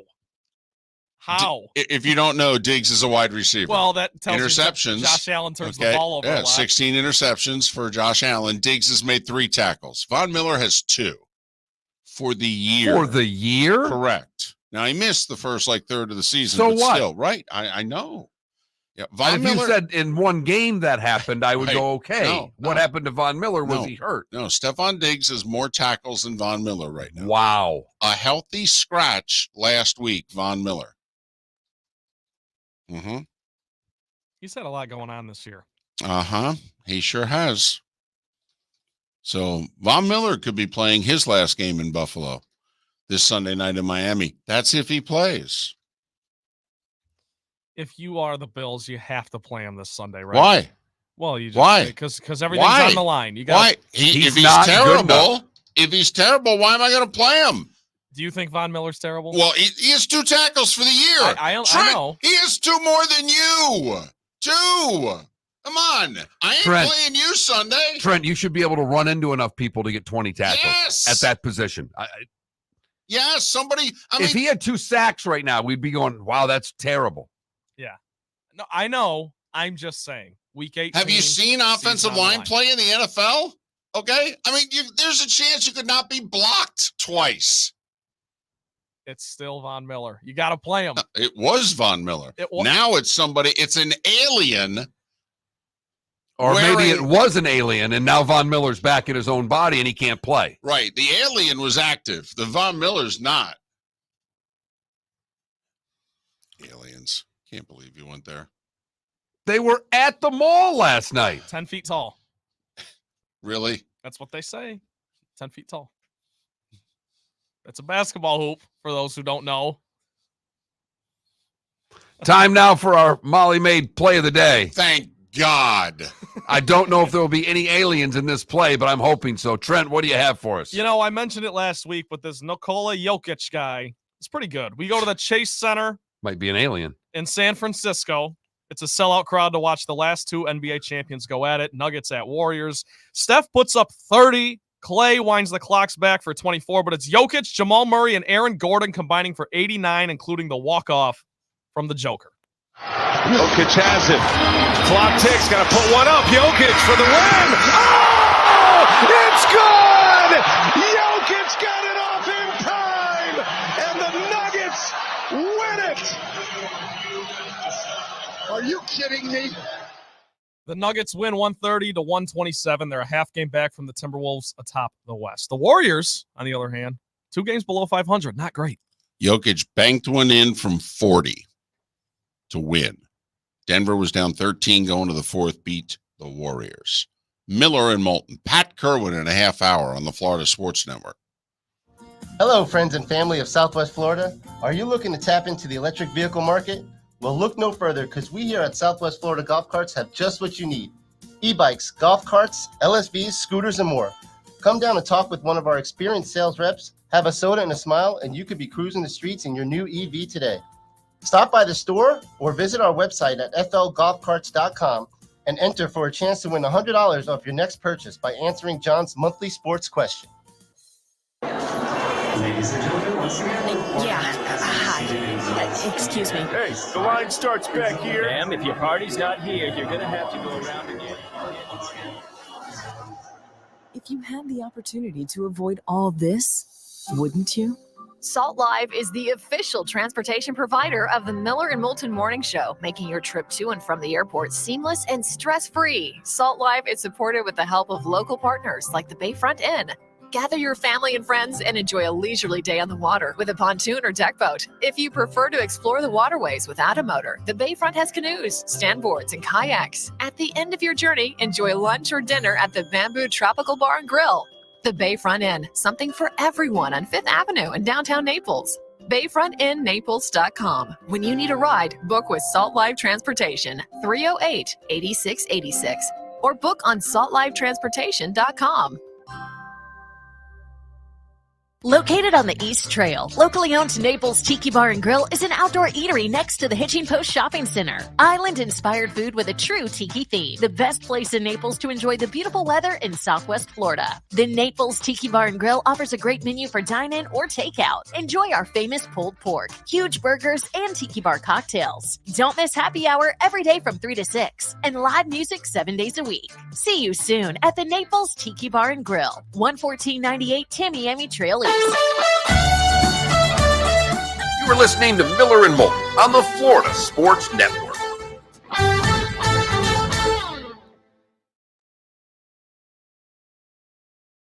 had a bedtime chat with him last night. Fuck. This is...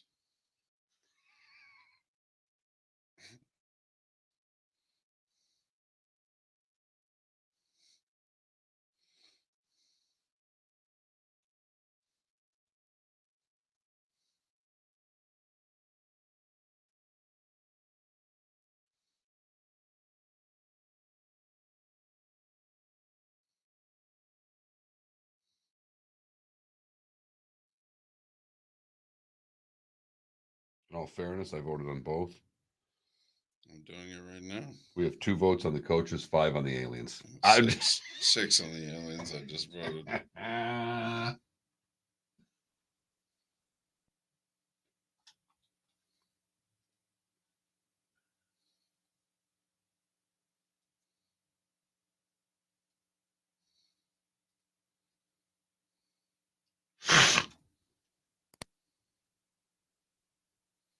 You want to do some picks? Yeah, I got to probably make some. Well, we could just go straight up. We could do against the number at 838 if you want. We got the Bears plus 3.5. This will take me seconds. Okay. Whichever one you want to do.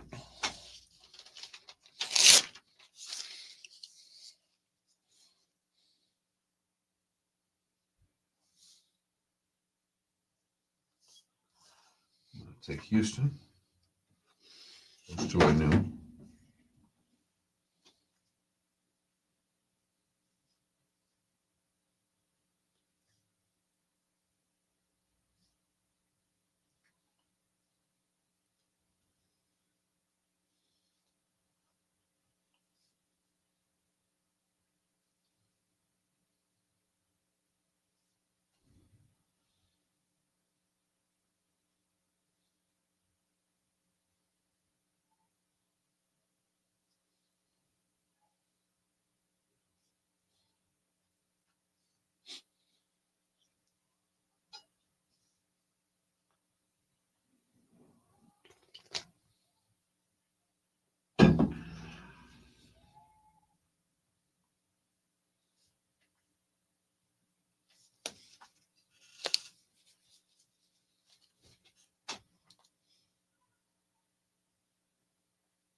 Adam, I'd be afraid to ask Pat that question for fear he'd never come back on the show. What, the aliens? Yes.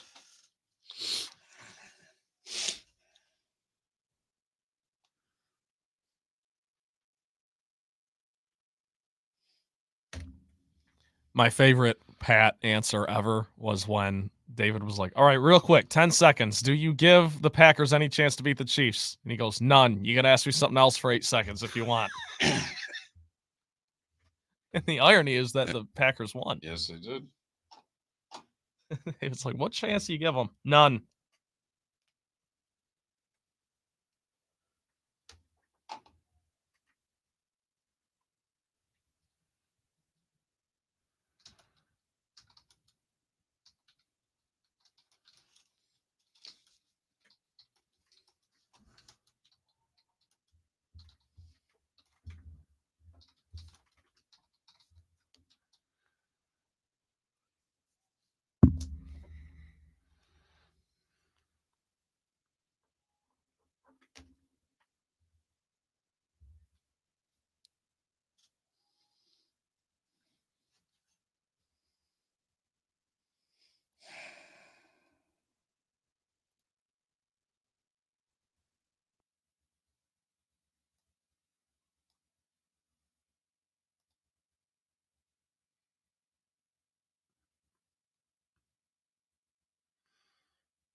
Here we go.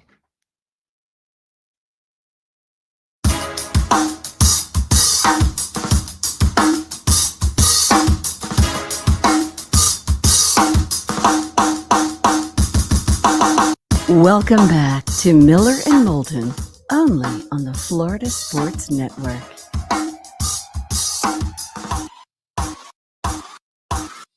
$22 before the top of the hour. That's when Pat Kirwan will join us. We'll talk all things NFL. You know, we haven't made a pick yet against the number or straight up on any NFL games. We'll hold off on the national championship game till Monday. Extra bit, I'm really intrigued by the game. I think if they played 10 times, Michigan would win at least 6, but I definitely think Washington can win. I mean, if you can't cover people, you can lose. There's no doubt, but to your point earlier in the week, Michigan just being able to line it up and run it. They may do the Penn State game plan. Okay, they may walk up a line of scrimmage and tell Washington, by the way, we're not going to throw the ball this half, just for the heck of it, okay? Just so you know, we're either going to run right or left. Fact of the matter is, Michigan dropped a lot of balls in the Alabama game, and he missed some open receivers. But there was quite a few drops by those receivers. He hit guys that dropped footballs that should have been caught. So very quickly, before we make our picks, and one year has nothing to do with the next. I get that. So last year, week 18, because, we're trying to figure out, so how many teams who have something to play for are going to lose to teams who have, quote unquote, nothing to play for. Mark, last year, you had Houston, Indianapolis, ironically enough, final game of the year. But the only thing they were playing for was draft position. Houston actually cost themselves the number 1 pick of the draft. They went to Indianapolis and won. And they even went for 2. Lovie Smith went for 2 in the win after scoring late, got it, beat the Colts, cost them the number 1 pick of the draft. He was fired before the plane landed. But, Carolina, New Orleans was a meaningless game. Cincinnati, Baltimore was a meaningless game. In fact, it was pretty much these two teams are going to play again next week. Cincinnati won. Pittsburgh, Cleveland. Pittsburgh was playing with a chance to make the playoffs. They needed 2 things to happen. Only one of the 2 did. So they missed the playoffs at 9-8. Cleveland was out. New England was playing for a chance to get in the playoffs. If they won, they were in, but they had to go to Buffalo and beat the Bills. The Bills were playing for seeding. So you get to be the 2 seed instead of Cincinnati. So Buffalo, both teams had a lot to play for. Buffalo won at home. Minnesota had won 12 games. Chicago had won 3. They played in Chicago. The Vikings won. Vikings had nothing to play for. They were just the superior team. The Dolphins needed a win and a Patriots loss to make the playoffs. The Jets had nothing to play for. The Dolphins were down to a 3rd-string quarterback. It was a slugfest. It was ugly as the Dolphins won 11-6. But the Jets gave them quite a game with nothing to play for. Tampa had already clinched the South. Atlanta was just playing for pride. Atlanta won at home. Dallas mailed one in because Philly was beating the Giants, and so they're like, we got nothing to play for. So Washington beat them to end the year at Washington badly. Arizona was awful. San Francisco was really good. It was in San Francisco. San Francisco won. The Chargers had clinched the 5 seed. They had nothing to play for. They knew they were going to either Tennessee or Jacksonville. Denver, even though they had only won 4 games, won at home. The closest that we had to a team who had nothing to play for and a team who had a lot to play for was the Rams at Seattle. The Rams were 5-11. Seattle with a win and a Packers loss could make the playoffs. Now, Seattle was playing late afternoon. Packers were playing at night. All right. Seattle needed overtime to beat a bad Rams team. Philly and the Giants. Philly was playing for seeding. Giants were playing for nothing. Giants played them tough, but Philly won. Detroit upset Green Bay. Okay, so that's, there's the one. Detroit was playing for pride. Green Bay was playing win and we make the playoffs. Detroit won. Tennessee, Jacksonville was a play-in game for the AFC South. Jacksonville won on a Saturday. And the Chiefs had nothing to play for. Vegas had nothing to play for. Chiefs were just better. And they won. So we had one upset.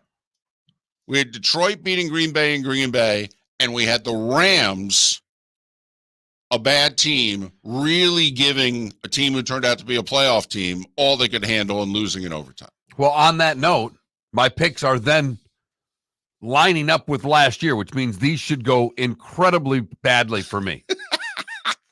Because I have picked one upset. All right. And 4 favorites. Well, that actually is in tune. Right. 100% in tune. And so you're saying it's not going to happen again. Right. Okay. But I've been on the Bears all week. You have. And I will stick with my pick of the Chicago Bears beating Green Bay. I'll take the 3. 3 or 3.5? 3 is what I've got it at. Houston's laying 1.5. That surprises me. I thought it might be just the other way around, Indy favored by 2 or something. But it's a virtual pick 'em. I think Houston's the better team. I know they're on the road. I'll take the Texans and lay the 1.5. Okay, we'll go head-to-head on that one. I'll take the home team. Oh, good. Save the juice. Always nice when you can save the juice and just lose money to a friend. Detroit's going to win. They're going to beat Minnesota. I agree. They still have something to play for at one, kind of. In Minnesota, it has nothing to play for. I think the Lions win and cover the 3.5. I'm with you. We agree on that. The Jags, who have been struggling, but they also have something to play for. Tennessee has nothing to play for. The professionals get it done. Jacksonville wins and covers the 3.5. They're getting a little healthier. JP Shadrick said it on the show yesterday. A lot of bodies back. Could be as healthy as Jacksonville's been in a while. Yeah. Don't know if Trevor Lawrence is going to be one of them, though. Boy, did you see yesterday they made sure they got out video of him throwing the ball, and the throws were, 5 yards, 7 yards. Right. Basically just letting go of the ball when you release your arm. Listen, they're covered like the Packers in Jacksonville. It's a one-team town. Everything they do, it's wall-to-wall coverage. So believe me, somebody in the office said, they're going crazy. Trevor didn't throw at practice. Doug, could you make sure he throws a couple passes for the cameras, please? And I hate doing it for this last pick. I'm sorry, Dolphin. No. I'm sorry. No. But you're too banged up. No. You're going to be without what? Waddle? Maybe. Maybe. X, he's out. Yeah. Chubb, he's out. Yeah. Who knows with the offensive line, although Armstead practiced on a Thursday. Whoa, what's up with that? I think the Bills are going to get him. I'm going to take the Bills and lay the 3. All right. Okay. Staying away from that one. I'm a chicken. All right, here's the deal. Head-to-head with you on Houston-Indy. I'm taking Indy in the 1.5 at home. I agree with you on the Lions, whooping up on the Vikings, laying the 3.5. We're going head-to-head on Tennessee-Jacksonville. Sorry, Adam, in the Twitch chat room. I got a feeling. They're sending Derrick Henry out a winner. They're sending Ryan Tannehill out a winner. They hate each other, these teams. And seriously, this is nobody talks about that. They do. This goes back to the late 90s. This goes back to Coughlin and Fisher. There is history between these franchises. They do not like each other. Tennessee in 3.5. I'm taking the points. The Giants are going to beat the Eagles and totally screw up their draft position because the Eagles are going to totally mail this one in, and the Giants are playing hard for Dable. So the Giants are going to win, and they're getting 6. I think Vegas is playing for Pierce. They want him to be the head coach. Devontae and others have already gone public. They're like, give him his job. I think he's going to get the job, if for no other reason than 2 years ago when Bisaccia led him to the playoffs and the team wanted him to be the coach, and Davis didn't do it. Look how well that worked out. So I think he's going to listen to the guys. Besides, Antonio will be cheap. But I think Vegas is going to win. They're at home. They're only laying 3 against Denver. The Steelers are going to beat the Ravens. They are. They're laying 3.5, but they're going to beat them. And I think they'll beat them by at least 4. Baltimore's not playing anybody. They're not. He's on a roll. That's 6. Oh, yeah. No. I'm going more than 5. Well, we know. And one more. No, it's a Super 7 for old time's sake. Oh. I'm back in the studio, so it's for old time's sake. We got a decent team that embarrassed themselves last week against the worst team in the league. The Tampa Bay Bucks are going to get it done. They're going to spank Carolina. They're going to win by 2 touchdowns. They're going to win the NFC South for the 3rd year in a row. They're going to go to the playoffs for the 4th year in a row. I'm laying the 4.5 on the road with Tampa. So, yes, you made 5 picks. I made 7. I was worried about the number. I think Tampa wins. I just don't know if it's by more than a field goal. Carolina averages 15 points a game. I think Tampa can get to 20.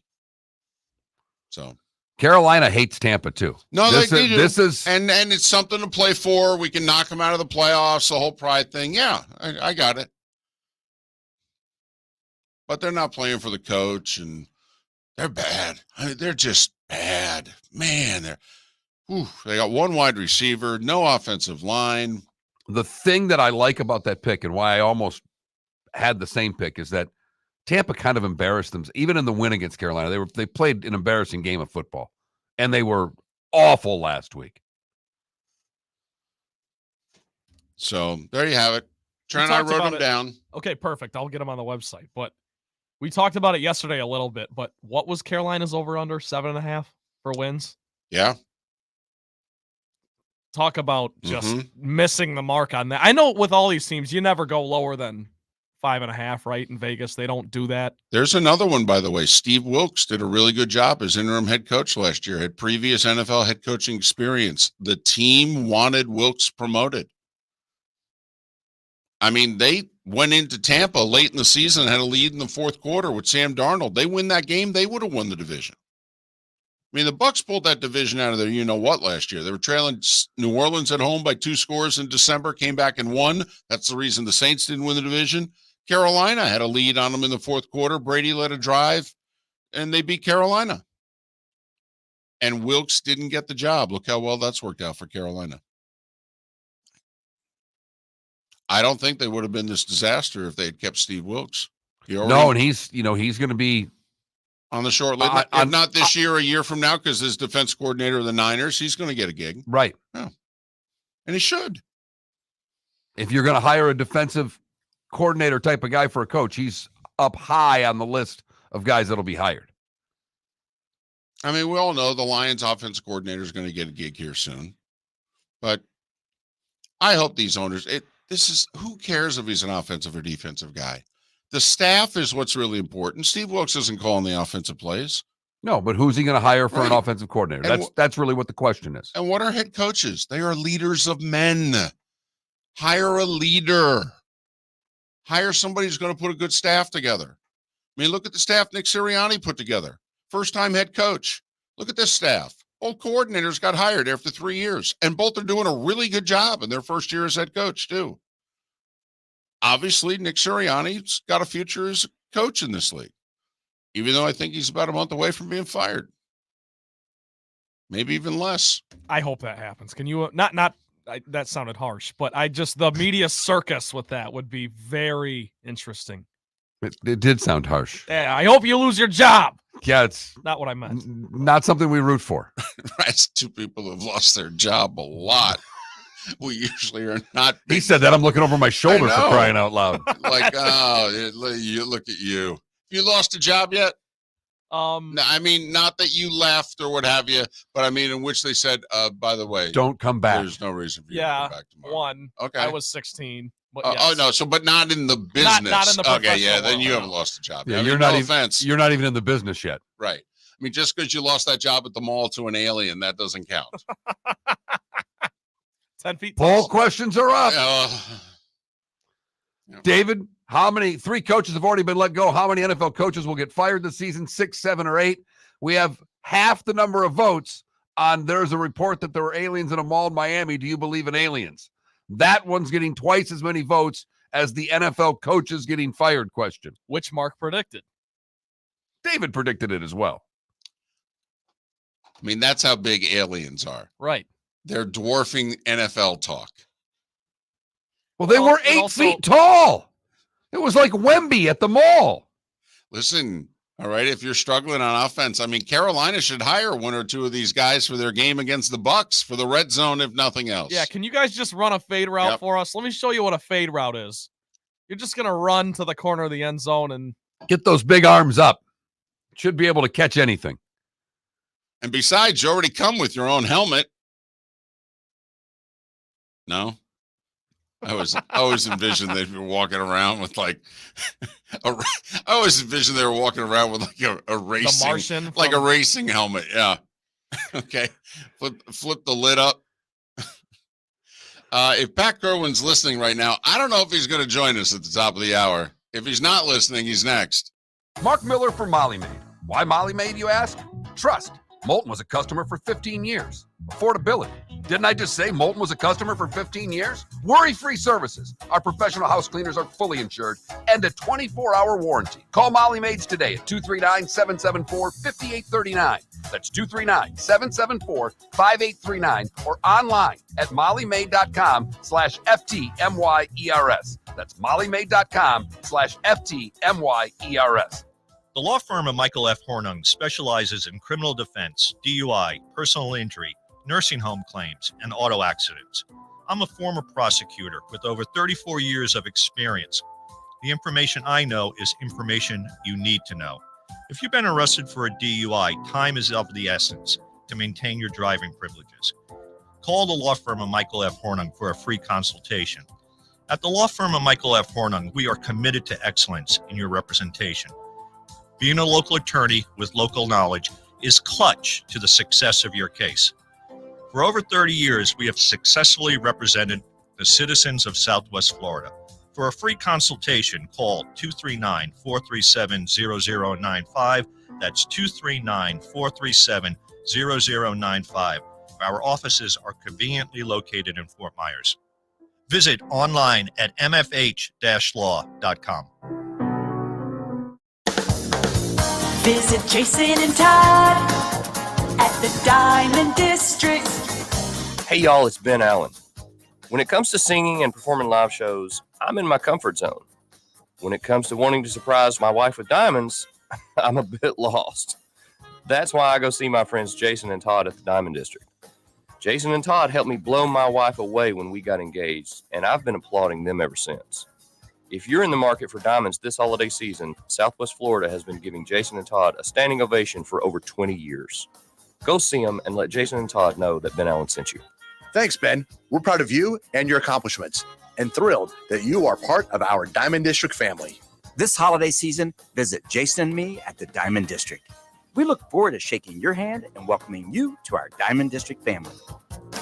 Visit Jason and Todd at the Diamond District.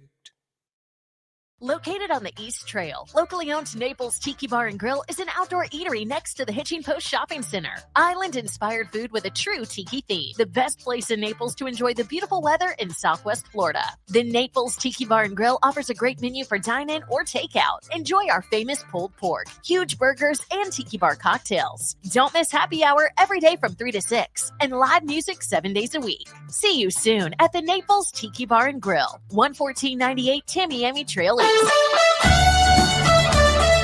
were listening to Miller and Moulton on the Florida Sports Network.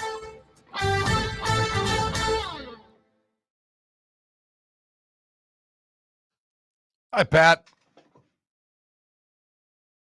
Oh, it's on mute.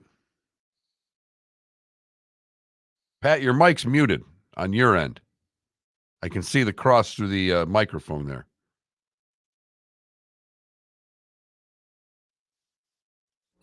Okay, there it is. You there? Yeah, you hear me? I've got nothing. Son of a... Oh, baby. Did you break your computer again, Pat? Yeah, it sounds like it. How's that? No. God, it says it there. Do you have the computer turned up, Trent? Yeah, I do. There we go, Pat. There you are. I got you. Pat, let's see here. I got you. No, we hear you.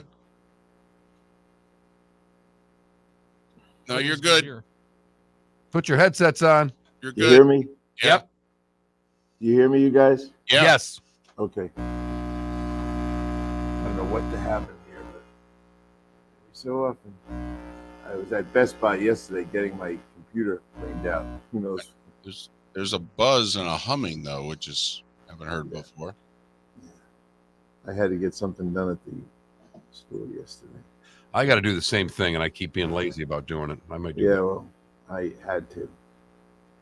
All right, let's try this. How's that? Can you hear me? Hear you fine. Is that better? No. No, about the same. I had some real issues with my computer the other day, and I finally went in yesterday and they fixed everything. Let me keep going here. Nothing like a pain in the ass. How's that one sound? There you go. Whatever you did, that was perfect. Yeah. When they rearrange everything, it all goes off and you got to start all over again. Now you sound great. All right. Yeah. David, are you in Bonita or Estero?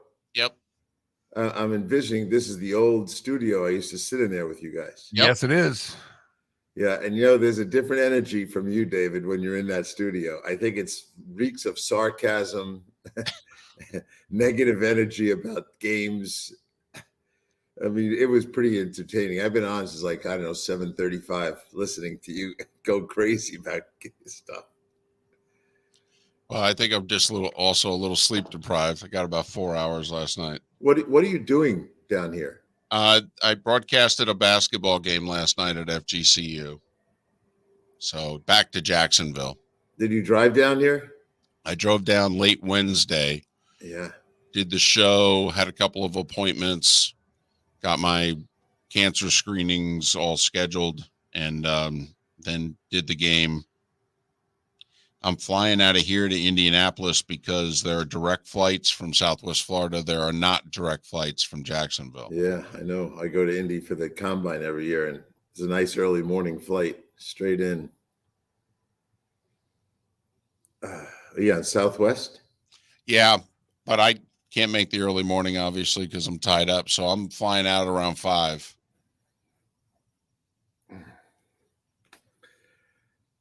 5 o'clock. Here we go.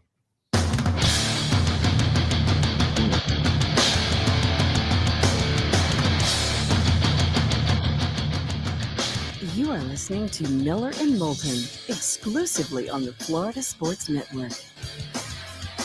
And now here's Mark Miller and David Moulton.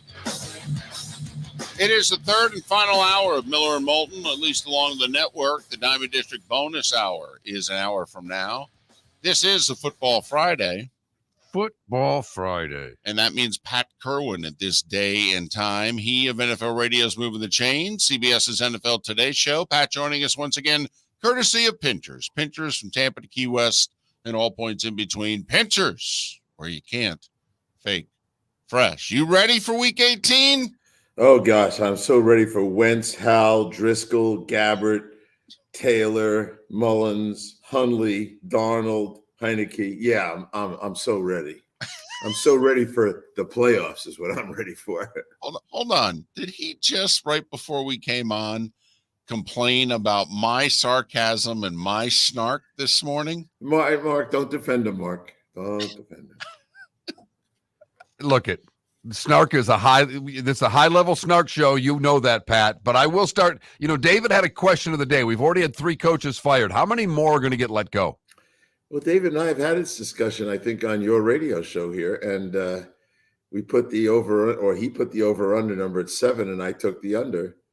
And he, of course, took the over. He'd like to see 20 firings. That's more content for him to discuss. It's not what I want to see. It's just I think it's going to happen. We went under last year, the over-under number of around 6.5. Okay, and I think that we've never had 2 years in a row with 6 or less lately. So I'm going over. Yeah, well, I'm going to go at 6. And we already had an argument because if they keep the coach in Vegas, that is not a new coach. Yes, that is a guy. He's a head coach of the team, and he's going to keep his job. And that's going to be the difference of why victory comes to the under. Well, we're going to need an arbiter on this. We have one. Okay. Well, I'm on Moulton's side with that one. That's a new coach. The coach was fired during the season. That's a new coach. He's not the head coach right now. He's the interim head coach. He's going to earn the job and keep his job. First of all, I don't think he's going to do it, by the way. I hate to say it as much. Really? Does he have to win? If he wins, does he keep his job? No, I think it's a whole different. He might get the job if they don't get the guy they want. But Which is Harbaugh? Next week, I'll tell you. Okay. That's not fair on my part to say that, but that's okay, how about this? Wow, for Mark Davis, who clearly 2 years ago, similar situation, Gruden was let go and he promotes Bisaccia and they win 5 of the last 6 late in the year. Turns out it was good enough to make the playoffs. Team wants him to stay as coach. They got a little something going. He makes the coaching change. It didn't work out. Really think with a similar type of scenario 2 years later, he does it again? Well, you're a great connector of dots. I'll leave it at that. And there's so many clues out there that are right up your alley of figuring out things. Put the dots together. Oh, no. Listen, when I heard a week ago that even though technically Brady is not part of the ownership group, but that Brady was going to contribute as to who the next coach was going to be, I thought to myself, well, he can't be recommending Antonio Pierce. Yeah. So we'll see where it goes with that one. But, I'm with you guys. I would just hire the guy and give him a 2-year deal and let him prove that what we witnessed so far is more than just a finish up a lousy season. Well, we were also talking a segment or so ago. I mean, if you're Carolina, recently the Raiders didn't promote Bisaccia. It failed miserably. Well, Carolina didn't promote Steve Wilkes, who did a pretty darn good job, did a better job than what he inherited to finish the year, came within 1 drive in Tampa of winning the division. And clearly Carolina would not be the mess they are this year if he had stuck with Steve Wilkes. I mean, there seems to be a recent trend, Pat, of, maybe you should just promote the interim guy if it's working out. I agree with that. And what's better than an interview, watching a guy coach for a month, 2 months, whatever it's going to be. So that's the audition. They pass the audition. They reject him anyway. No, it doesn't make any sense. But do you really trust these owners that they know what they're doing? We always talk about because Pat, the other side of this is that these guys are coaching with guys that they're getting. Pierce is getting this done with coordinators that he's not going to use next year. He's going to make changes. He doesn't like what's there because what the Raiders have done, they've won games where whether you want to go into the analytics or you just want to go in yards. I mean, statistically, they're getting beat in these games, and somehow they're still finding ways to win. Yeah, because they played for the full 60 minutes for the guy, and they like him. And he's a coach. He's a guy that can communicate, as we like to say, leader of men. He's clearly that. But I don't know if these owners appreciate it. And the guy in Carolina, does he know anything? How to throw a drink. Yeah, not bad with that. So a lady called the show. I think David might remember her, Hardcore Holly. She's from Jacksonville. She was about 7 rows below where that episode happened.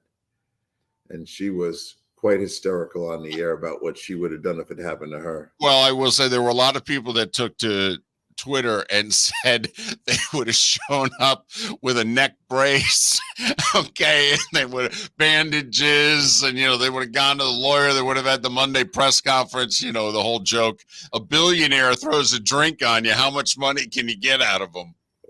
Well, one of my favorites on the show on Sunday said, "I don't care what he threw. I'm allergic to it." Are the Dolphins allergic to the Bills? I mean, they're banged up right now. This is not the right team for Miami to be playing, is it, Pat? No, it's not. And I'm sure I'm down here with you, but it's ridiculous how many people from Buffalo and Toronto, I ran into Toronto guys yesterday, are flying down for this game. The Buffalo fans are going to overwhelm that stadium, which is amazing to me that the Dolphins have been so good all year. They're a real contender, and somehow the stadium's going to be a Buffalo home game. I don't get it. That's going to really discourage the owner of the Dolphins. And I don't know if it'll be a Bills home game, but it does appear as if it's going to be close to a 50-50 game, which either way, that if you're with the owner of the Dolphins, that's a bad day. It's going to happen. It's a bad matchup, and no, it doesn't mean they'll win the game, but they should. Every indicator, if you look at everything that I value when you're looking at games, you really start this. You find it hard to find a way for Miami to win the game. lots of things going on there, medical stuff that's not the same. Even Tyreek, excuse me. Tyreek, even when he was a Kansas City Chief, he did not have all-time great performances against these guys. You think about a guy like Tyreek who's had 9 games against Buffalo and he's got 2 touchdowns.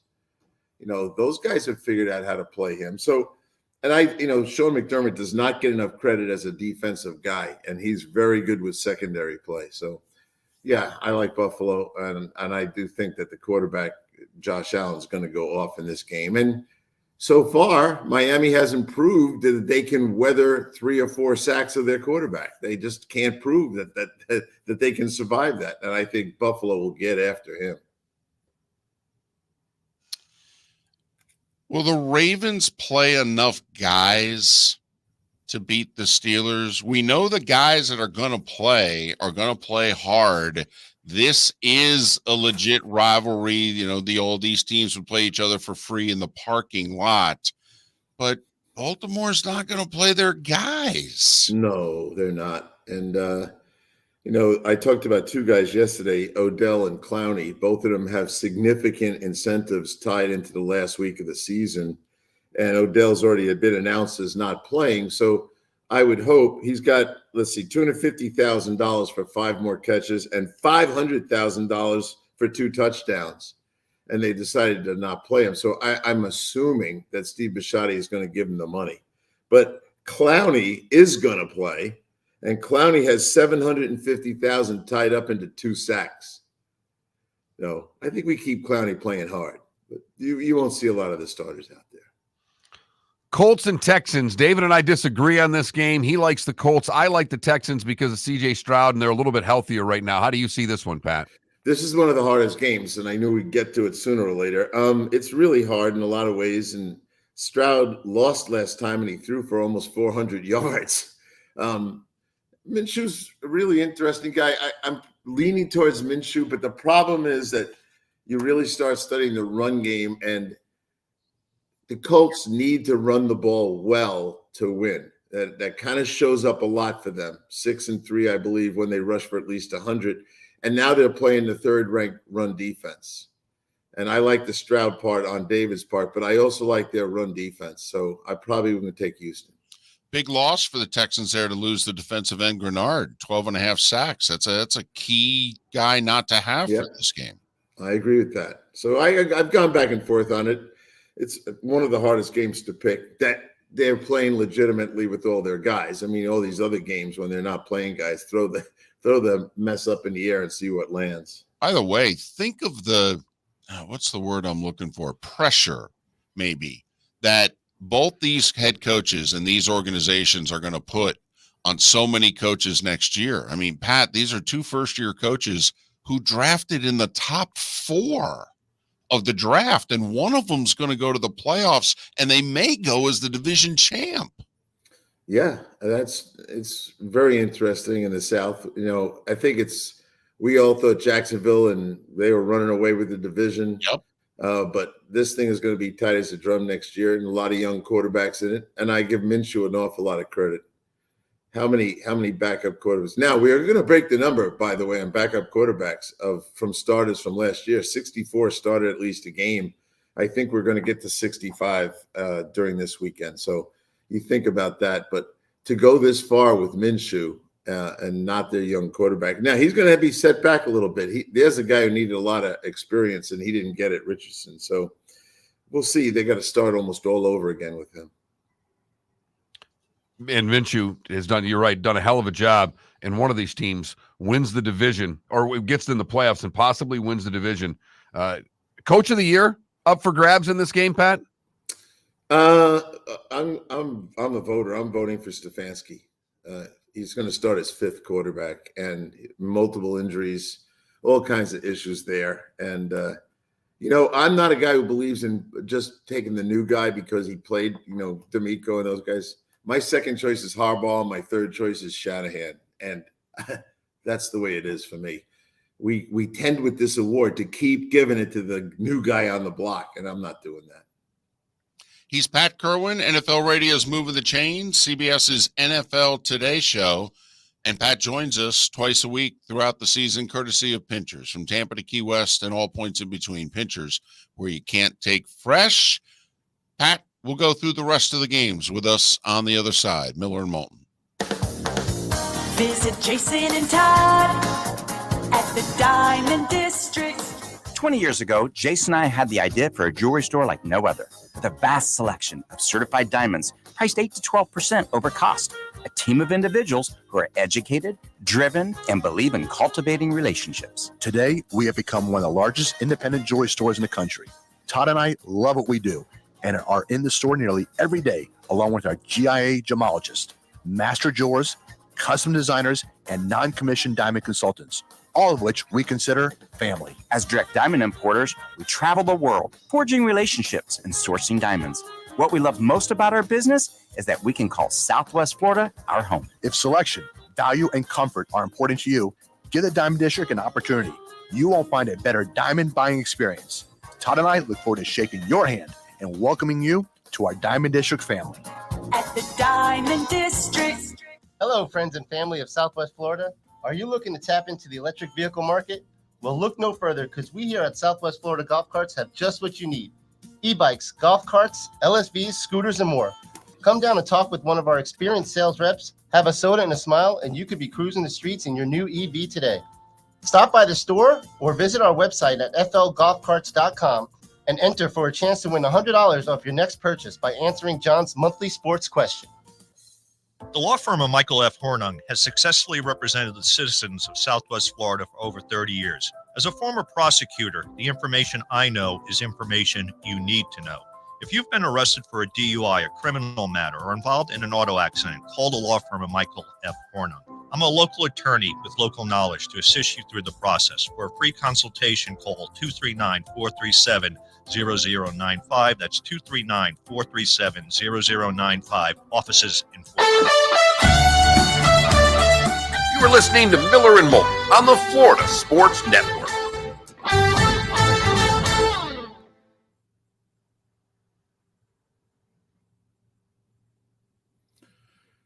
What you looking at, Mark? Wander Franco going into a courtroom. The Tampa baseball player there that's accused of having relations with a 15-year-old. Oh, does he know Epstein? How about Rogers with that thing with Jimmy Kimmel? Pat, I was just going to ask you about that because that was ridiculous. It's a little reckless. This guy I don't like. He's probably a pedophile. You can't say that. He Rogers doesn't forget anything people say about him. Right. And I think, Jamie fired the first shot. Yeah, but he went over the top. Aaron went over the top with that one. Yeah, he did. But the other part of this is that it went on the McAfee show, and they're talking about the Disney on Disney crime. Yeah, it's ABC. That's a big no-no. Yes. That's the kind of stuff that, I don't know. We'll see. McAfee probably has to just kind of silently be like, you either got to stop doing this or we can't have you on. No way. McAfee's fine with it. You fine with every bit of it. Yeah. Yeah. There's a great article in the Post today. Dave and I were just talking about it. And McAfee's never finished a contract. Not one. That's a good point. And I think by design. Yeah. And I like McAfee. I like the show. I think it's a lot of energy. I think he's great on game day, but he's never finished a contract. Well, weren't you just talking to Trent about, have you ever been fired? Here's your new idol. Follow the man who likes to get fired. Does he make more money every time he restarts? Every single Well, I will say he's making less money with ESPN than he was making with, was it FanDuel or DraftKings? FanDuel. All right. He was actually making 25 a year there, and he's making 18 here. But that was by design because he had to do everything with FanDuel. He had to run the company, pay the guys, make the arrangements for the guys. And he basically said, it's too much. I can't run the business. Yeah. So he asked out and then he went to bed with ESPN, and ESPN kind of runs the business, so to speak. McAfee provides the money, but ESPN makes the arrangements. It doesn't sound like a bad deal. Get out from under the junk. Yeah. So this lady you called the show, Mark, she's a truck driver, hardcore Holly. She's nuts. She's 8 rows down from the cup spill. And she gets on the air and she says, you know, a real rough voice too. She goes, you know, you can take the girl out of the trailer park, but you can't take the trailer park out of the girl. I would have kicked his ass. I love it. Probably waited an hour on hold to get that line in too, didn't she? Yeah, she was driving. She's coming back from Louisiana somewhere. She's always on, I guess that's I-10. Yeah. She just drives back and forth from Texas back to home. She loves football now. Oh my God. She knows a lot about it.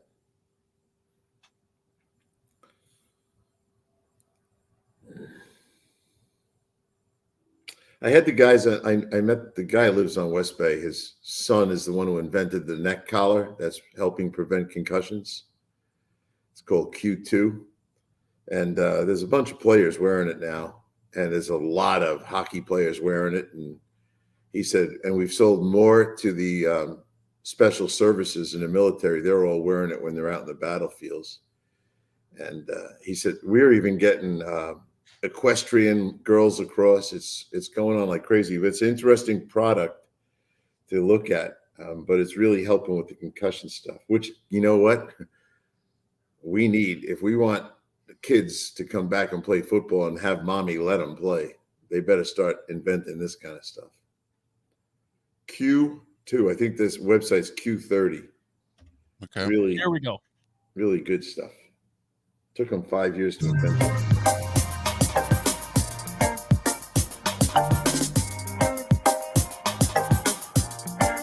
Welcome back to Miller and Moulton, only on the Florida Sports Network. Our remaining moments with Pat Kirwan of NFL Radio's Moving the Chains, CBS's NFL Today show. Pat joining us once again, courtesy of Pinchers, Tampa to Key West, dozen locations in between Pinchers where you can't fake fresh. All right, we went through last year, week 18, teams that had something to play for versus teams who didn't have playoff positioning to play for, and there was only one upset. Detroit, the last game of the year on the Sunday night, beating Green Bay. There were one or two others where some teams gave a valiant effort but lost close, like the Jets in Miami, and I believe it was the Rams with Seattle. But so with that in mind, Tampa, everything to play for. Carolina with nothing. Who do you like? I like Tampa Bay, and maybe not big in this game, but they'll win by more than a touchdown. All right, Jacksonville and Tennessee. Obviously, the Titans have nothing to play for. The Jags have to win to get into the playoffs and win the division. Yeah, I like Jacksonville. I mean, they're inconsistent as could be. Tennessee they're not playing very well. And I know they're going to bring the young kid back to play here, Levis. But I like Jacksonville to right the ship, which they kind of did last week in a shutout game against a bad team. But I like them to win the game. I actually would like to see Jacksonville employ the same game plan, even if Trevor comes back. Maybe just rein it in a little bit. Just play some good, solid, fundamental football and not get too crazy. I agree with that. Run the ball. Who else? I got two spoilers. Well, let me throw this one out there. Philly has something, but is it enough to play for against the Giants? They own the Giants. The Giants do look like they're playing harder for their coach than the Eagles are for theirs. The Giants are a team, I think, because of their coach, and we all kind of like them. Brian's energetic as could be. I want to take the Giants in this game, but if I was a betting guy, which I'm not, I'd take Philadelphia to win the game. There's enough for them to play for. and they need to clean up their act. And I think there's a little sense of urgency about doing that. And the game is on simultaneously with the other game, Dallas, which counts for them. So as much as I want to take them, the Giants as a spoiler, I'm not going to do it. Who's your spoiler then? Chicago. You and Mark Miller. I think Chicago is going to go whip some defense up there. They're the same as Detroit last year. Well, Green Bay sitting trying to get in.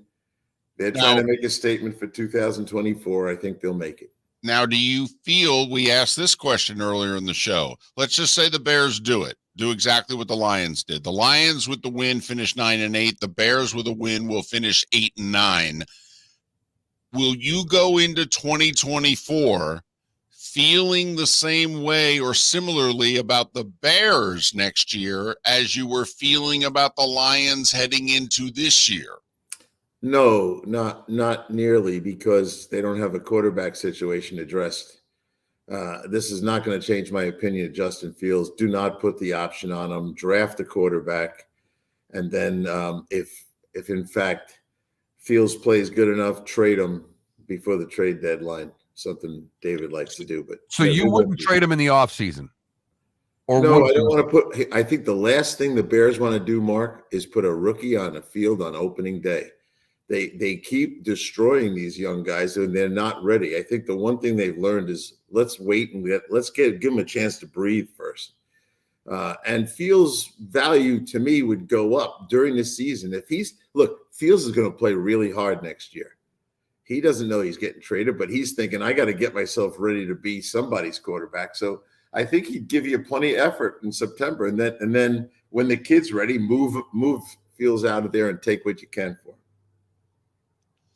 Well, they have to draft before they have to pick up the fifth-year option, right? Don't they have till mid-May on the fifth-year option, and the draft's late April?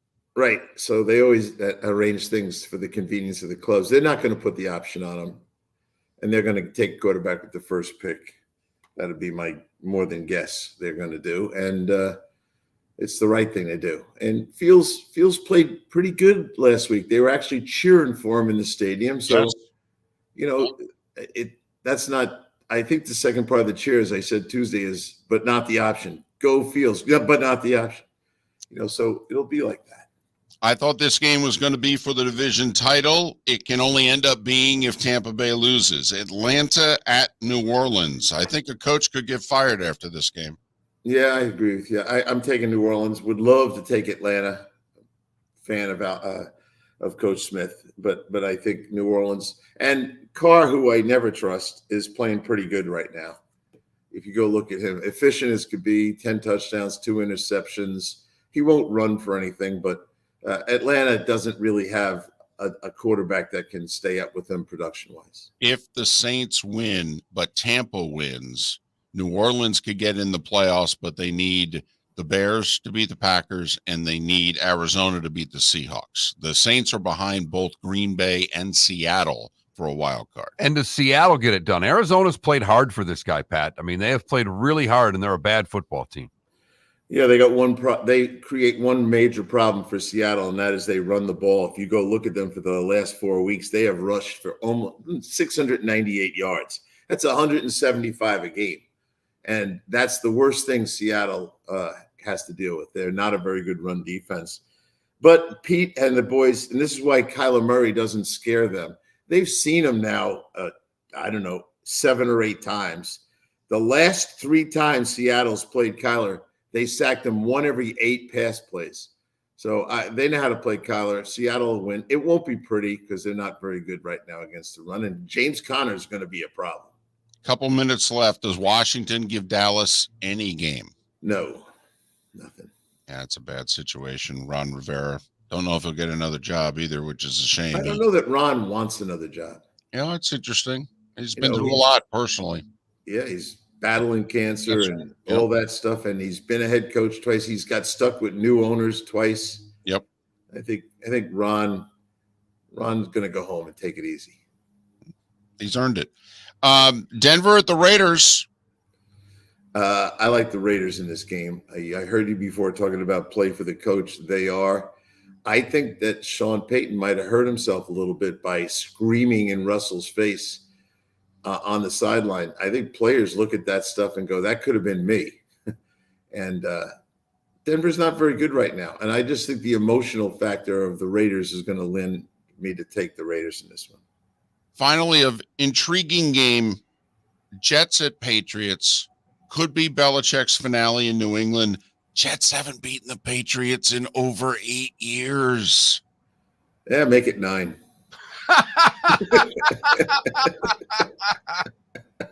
So Bill's final present New England is costing him a few draft positions. Anything to make it a miserable ride out of town. But, they're crazy to let Bill Belichick go. And I think Bob Kraft on his own wouldn't do that. But it might happen. All right. Listen, we all love Belichick. But Pat. No, we don't. No, well. I love him, but he's hard to like. But I love the guy. All right. Well, we respect the heck out of him. Final minute.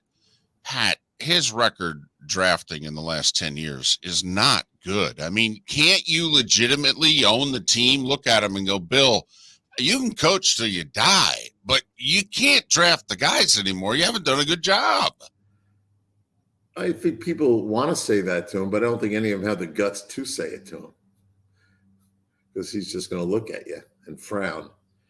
I think if he was really as interested in coaching for a long more time than he would have someone, he'll bring the guy with him, and he's going to have to let go of that. But he loves preparing for the draft. I've been with the guy, no coach, and I have friends like Pete. None of them work on the draft as hard as that guy. So it's going to be hard for him to let go of that. He's Pat Kirwan. We're not letting go of him. NFL radio's moving the chain. CBS's NFL Today show. Pat joins us once again, courtesy of Pincher. Safe travels. Have a great week 18. Yeah, you too, guys. Talk to you soon. Always good. Next week, we can talk about just a few games and get into some details.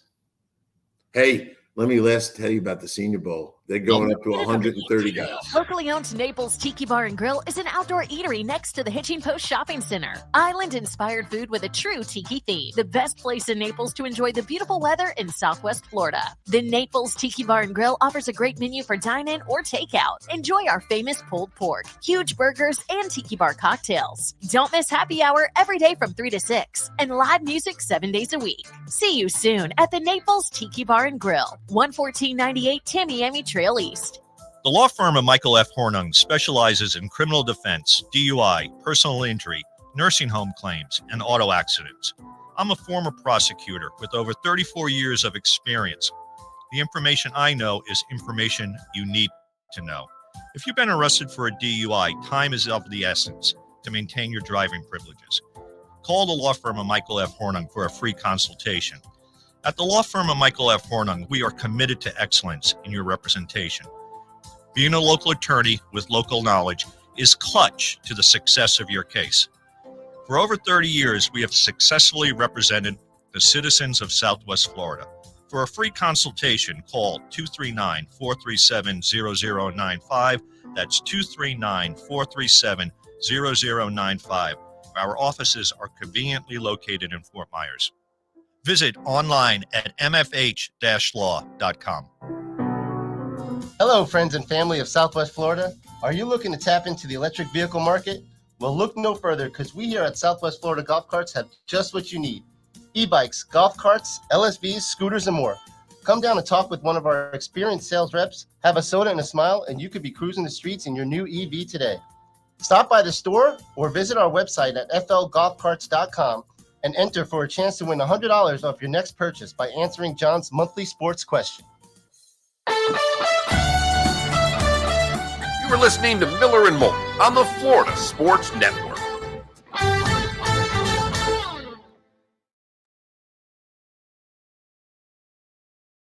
All I want. I don't want to take cash. I don't take cash. You as the consumer can choose not to come to my establishment if I don't take cash. It's really easy.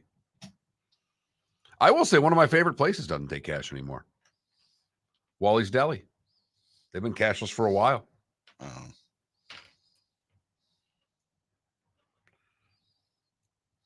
And they literally on the door give their reasons why. And the one thing I will say, little small stores like that, you completely eliminate the chance of getting yourself robbed. That's a good point. Probably cuts that in half. It cuts the other thing of theft from inside your own employees. Oh, yeah.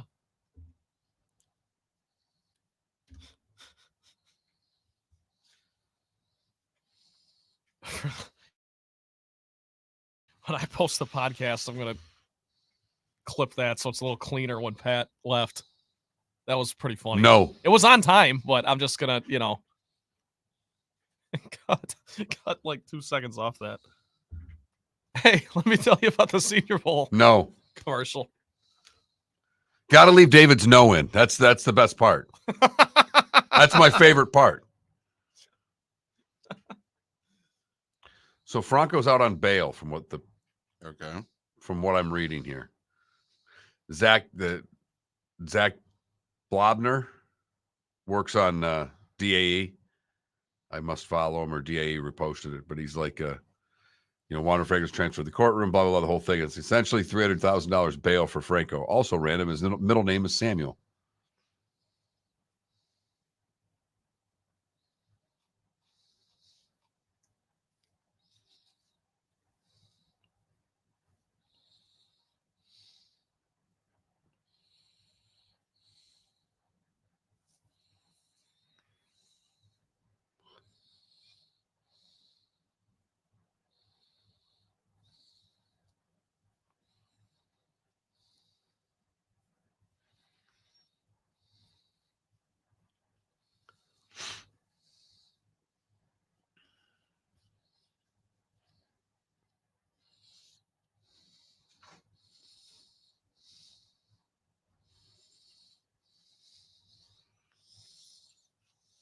So TV Sports Rating just put out a tweet here. The highest rated top events by sport. This must be from the last year. Super Bowl had a 40 rating, 112 million people. Michigan, Ohio State did 19 million people. The men's national championship was third with 14 million people. The Derby was fifth with 14 million people. The NBA Finals was sixth. 13.8, then the Masters, then the World Series. Just their top event, not, The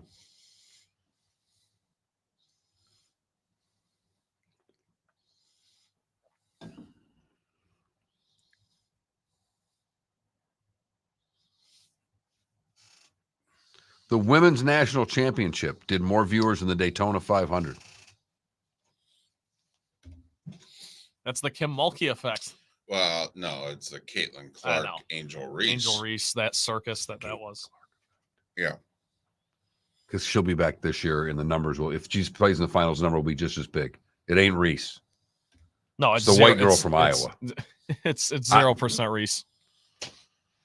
I shouldn't say zero. But it's Caitlin Clark. Every year for the last 4 years, I fill out a women's bracket for fun, and I pick Iowa every year. Just because. They're always a 1 through 3 seed, and I'm not picking against her. Last year was almost the year I was right.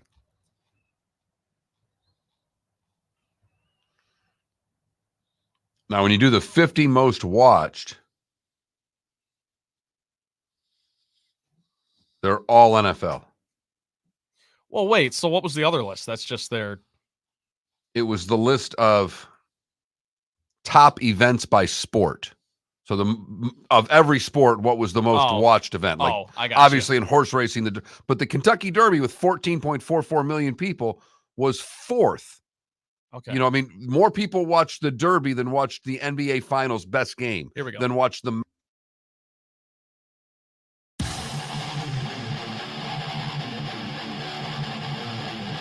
You're listening to Miller and Moulton, exclusively on the Florida Sports Network. 22 minutes until the top of the hour, at which point along the network we say bye-bye, so long, farewell, until Monday. But the Diamond District bonus hour awaits in the 239, Miller and Moulton, right here on the Florida Sports Network. Go to floridasportsnetwork.com if you miss any part of the show. And also Our picks are posted, right, Trent? They're up there. They're hot. The winners are on the website. Mark, sticking with his 5 picks. I'm feeling it. Back in studio with the guys. I'm feeling it. I went Super 7 just like old times. You guys are head-to-head on Tennessee, Jacksonville. Aren't you head-to-head on one more, too? Houston and Indianapolis. All right, we're going head-to-head in the AFC South. Yep. Mark's taking the Jags and the Texans, and I'm taking the Titans and the Colts. David's got both underdogs. I have both favorites. Shocking development there. Another shocking development is that we have not one but 2 poll questions up today. That is shocking. And one of them is a stunner. I'll read the stunner first. 3 coaches have already been let go. How many NFL coaches will get fired this season? And that wasn't the stunner. That's not the stunner? No. 6, 7, or 8. Right now, 7 is leading with 45%, 6 with 35%, and 8 picking up the rest of the vote. Okay. So that's our standard sports question, which very few people are interested in. Getting nearly 3 times the votes is there is a report that aliens were in a mall in Miami. Do you believe in aliens? 76% of our audience believes in aliens. Yeah, there you go. Triple the engagement. You can't make it up. Well, we said we talk sports. Nothing. Give away free T-shirts. Oh, my goodness. Yeah. There was a story that I didn't even include in the starting 5 that I should have. So ESPN signed an 8-year extension with the NCAA yesterday. Right. For all the sports not named college football. Record money. Apparently, the last deal, the NCAA was only getting about 45 million a year. For the next 8 years, the NCAA is going to be getting 115 million a year. That sounds great. I have to admit, I was stunned it was so low. Well, wait a minute. They did a deal with the NCAA for their for everything not named football? Right. And men's basketball. Okay, just right. Sorry. Well, that's because ESPN doesn't have the rights. Turner and CBS do. So my bad. Yes. Just making sure. Football and men's basketball, separate deals. So for all the other sports, NCAA and ESPN make a deal. ESPN exclusively, they can show. And ESPN, by the way, said for baseball and softball, they're going to start putting the finals on ABC.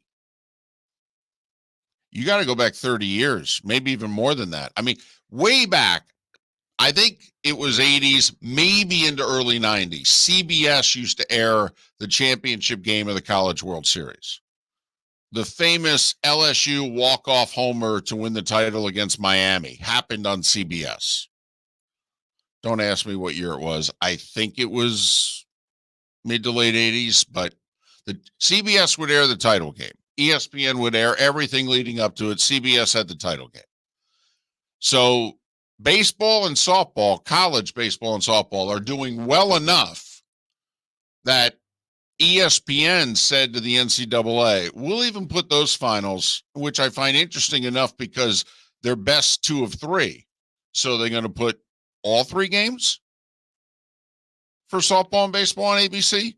Are they going to wait till somebody gets up 1-0 and then put game 2, which could be the deciding game on ABC? I mean, but supposedly both baseball and softball championships are going to be on ABC. Here's the part that why I think the 115 million a year I find low. There was talk women's basketball as a sport was just going to negotiate its own deal. Apparently 65 million of the 115 million is all for women's hoops. Okay. Well, I will say I have a list in front of me that backs up at least last year, currently where women's college basketball has exploded. Caitlin Clark has obviously helped immensely.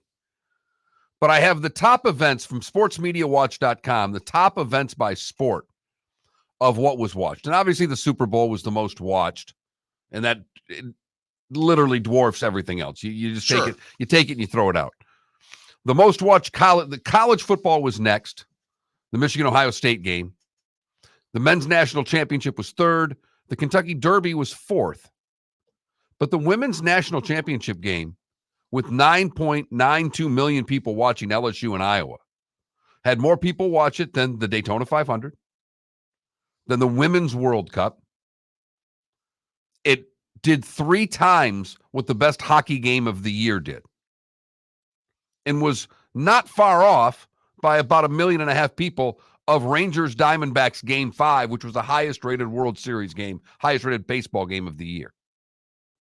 How did it compare to the NBA Finals?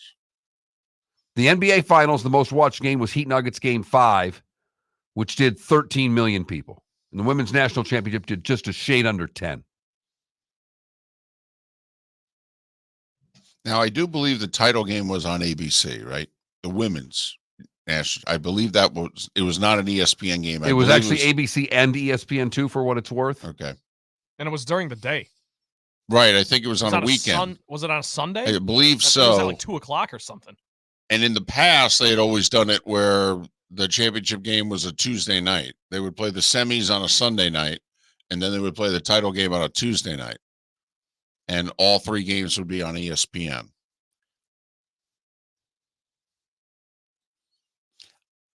I'm actually surprised, although if you rationalize it this way, let's see, you've got the women's tournament, $65 million for the tournament. So that means they're basically paying $1 million a game, right? Yeah. Exactly. Because the number seemed low to me.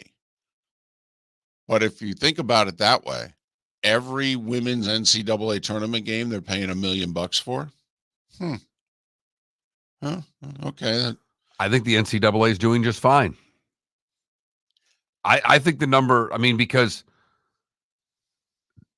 outside of women's college basketball, there's not any numbers anywhere. Baseball, softball gets what, 2-3 million people to watch those games? I don't think so. And I only say they don't make this list. Okay.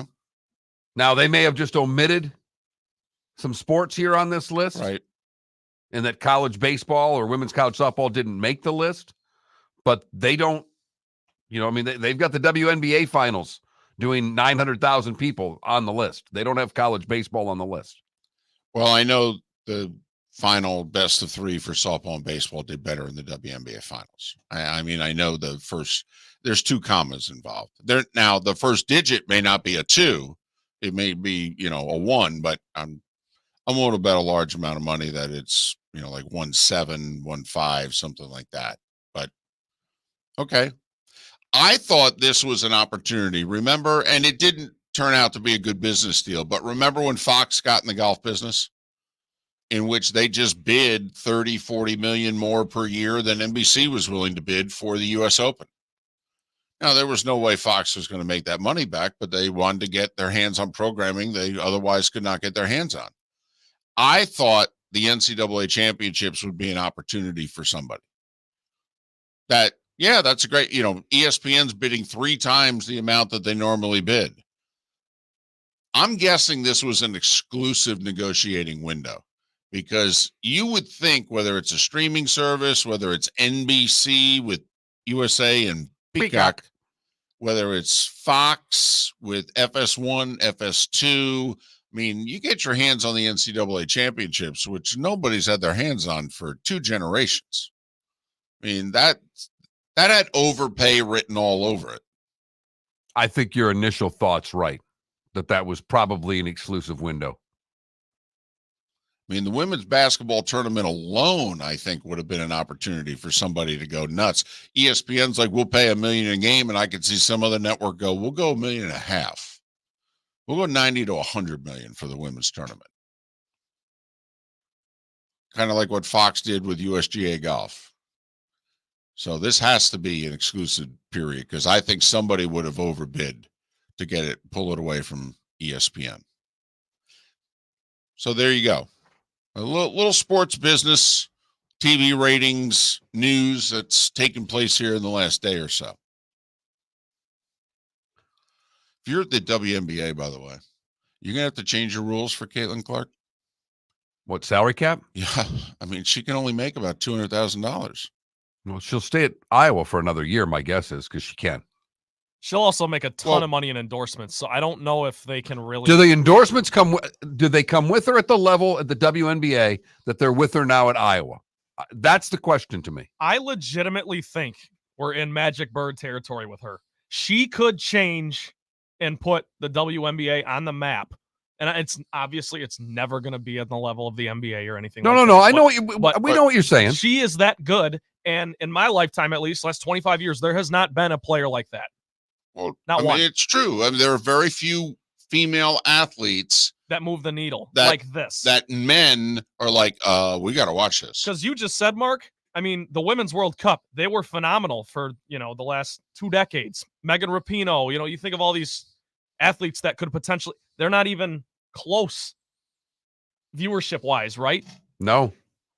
So I don't know. In the past, they were close. They were within a few million. Yeah. In the past, though, the U.S. women's soccer has actually done better ratings than this last one. There was politics involved that turned off a bunch of people, but there are some past numbers in which the numbers are robust, far exceeding Angel Reese and Caitlin Clark here. But I do believe that if you're the WNBA here, you got to think this is a Steph Curry Bird Magic moment here in which you're like, listen, we could market the hell out of her. All right. But we can only pay people about 150, 200,000 a year. And she's got to hold up her end of the deal and play as well at that level as she's playing at this level. She's got to be a superstar in that league. I think the Pistons could draft her. They could use the 3-point shooting. They could use anything she can provide. But seriously, she. No, but that's the point Mark made, though, is actually being debated right now. Because in theory, the endorsements would follow her to the pros. So why does she have to stay at Iowa? She can draw a salary and have essentially NIL as a professional. She's in college. In theory, she's not drawing a salary, but she's drawing the same NIL. There are some that are wondering, wait a minute, she's losing money staying at Iowa. We also could just be overthinking it. She wants to win a national title there. She's going to come back and try it. There's always that aspect of it. It is still sports. There is. I also listened to Marvin Harrison Jr. say it's going to be really difficult to leave Ohio State without beating Michigan. Yeah. Right. He's gone. He's going to go number one. I mean, it's going to suck. There's no doubt about it. You're going to have to live with that. I mean, But I think the fact that she went to the final last year, I mean, if they win it this year, I think that's more of a reason for her to go. I don't think it can really hurt. You know what I mean?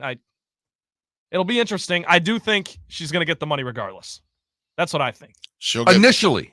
Yeah. Initially. My only thing is, and look at you and I, we've said it a million times in the show. We love greatness. I want her to go to the WNBA and be great.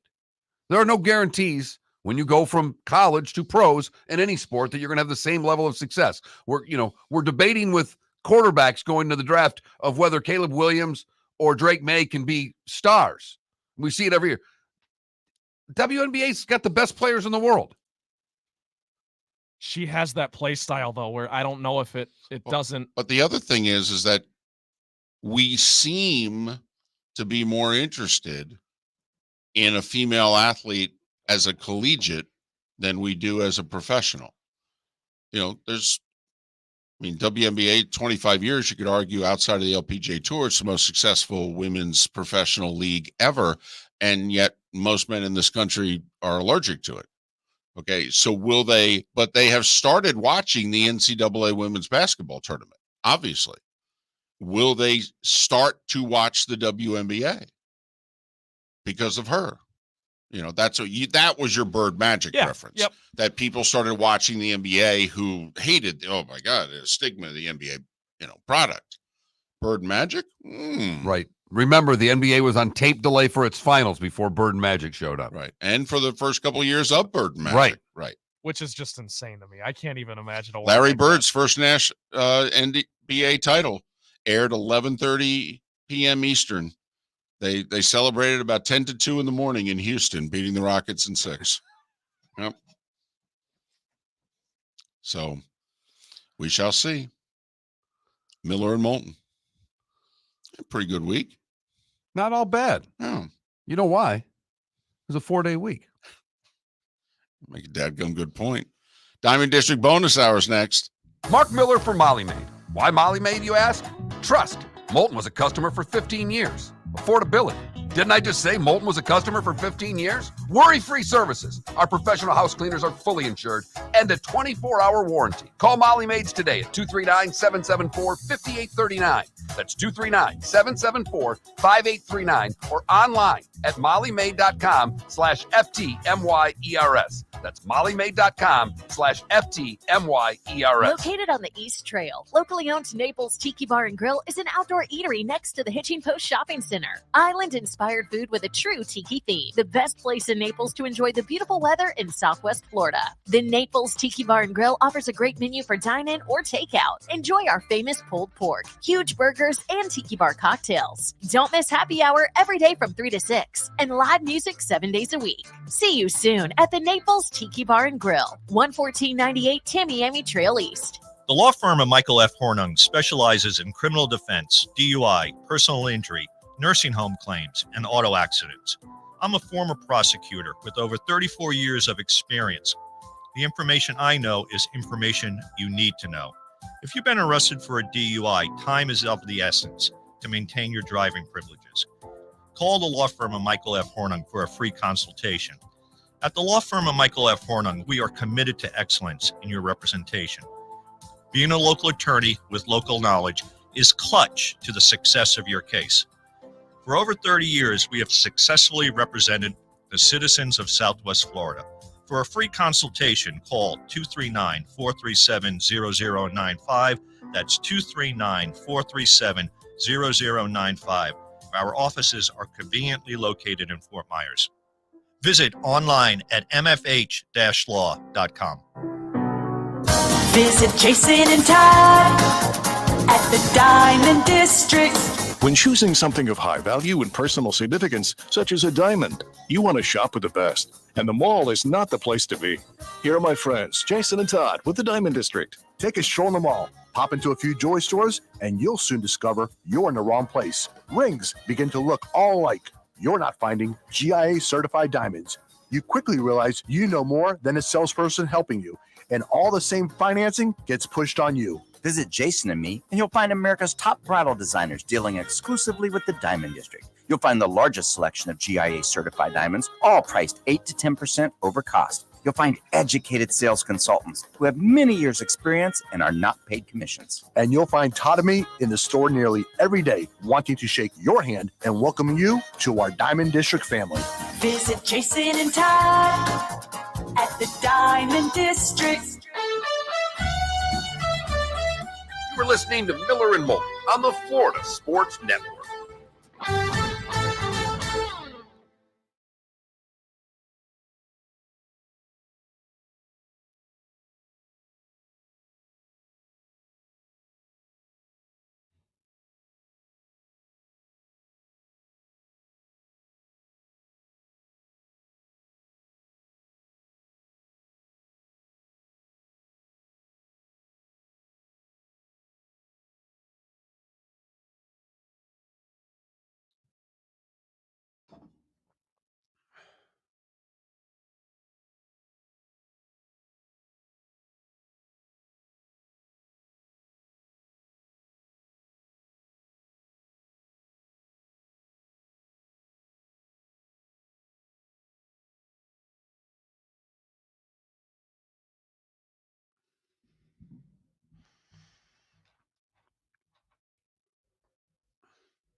Yeah, CBW, but men watch sports more than women by far greater numbers. So if women's sports is going to, I mean, there's no doubt that, every women's sports league needs more female viewership support, but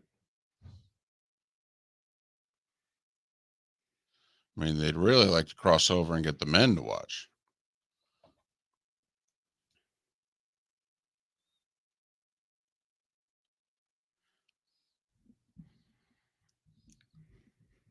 I believe Sixers Lakers in 80 was live.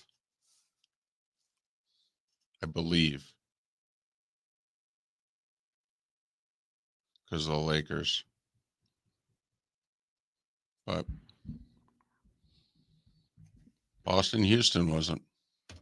Here we go.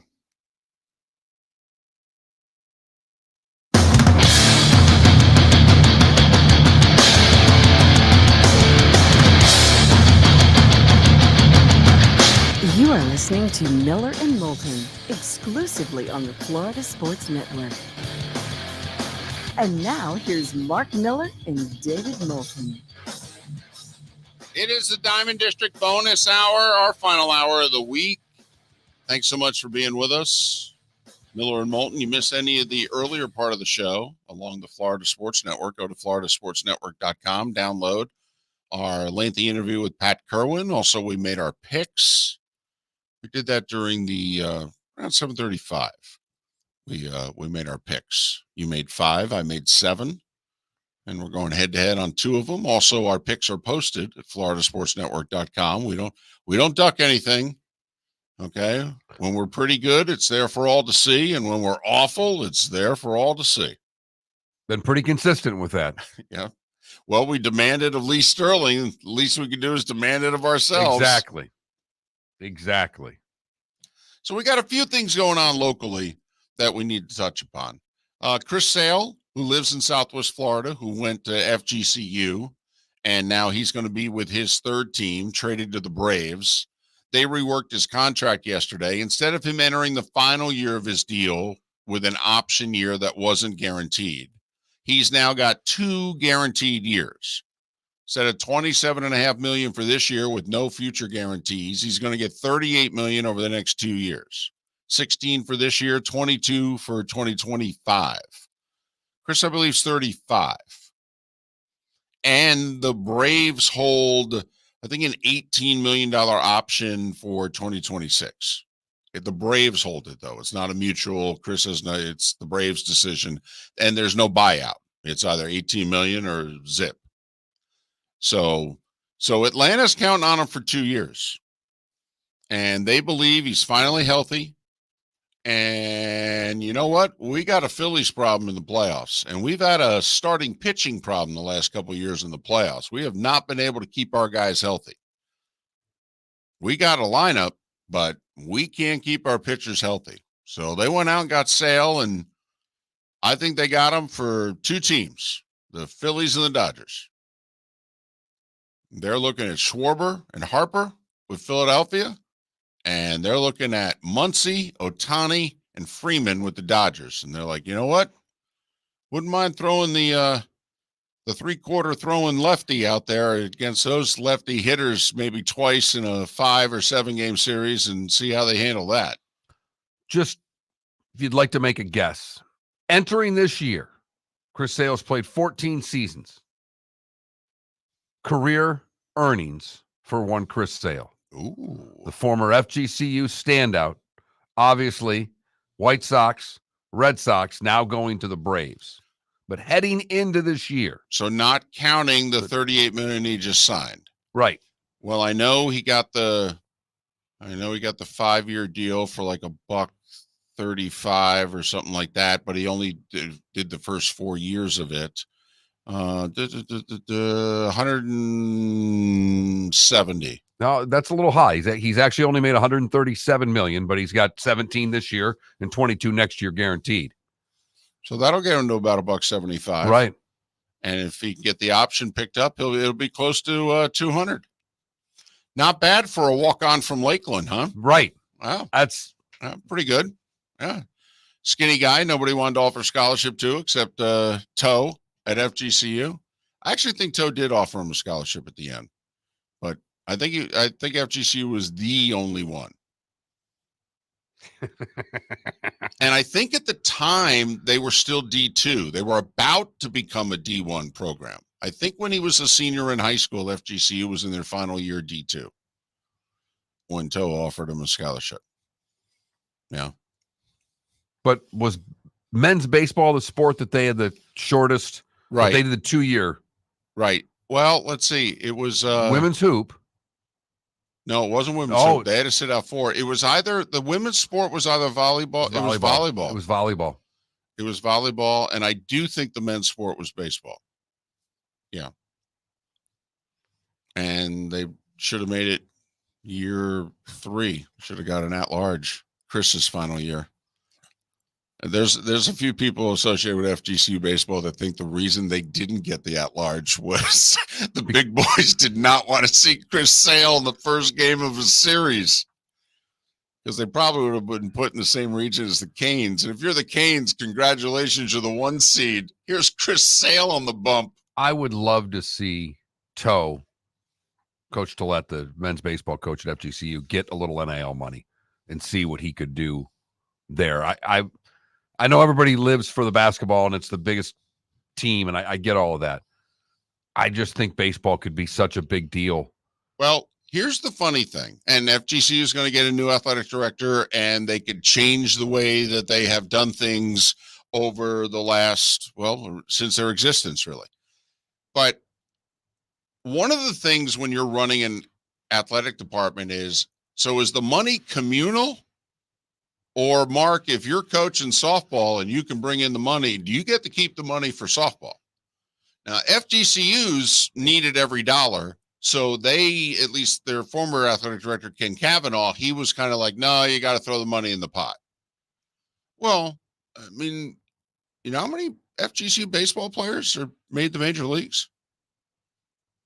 I think it's double digits. Is that many? I wouldn't have guessed that high. Including so many pitchers. But, I mean, they've got, hell, the former FGC, on Chris Sale's team, if you will, the number 2 starter is the pitching coach for the Mariners. So, they got some guys. They got an alumni game coming up here. They got 115 people coming back. It's more than goes to most of their games. And if Toe going forward, let's just say the new athletic director, because Toe's got, first off, Chris has already written a 7-figure check, Chris and his wife, and they've raised a lot of money for a couple charities as well. But, it wouldn't shock me if Chris writes another check someday. There are other big money sponsors that I know are all in on baseball more than anything else.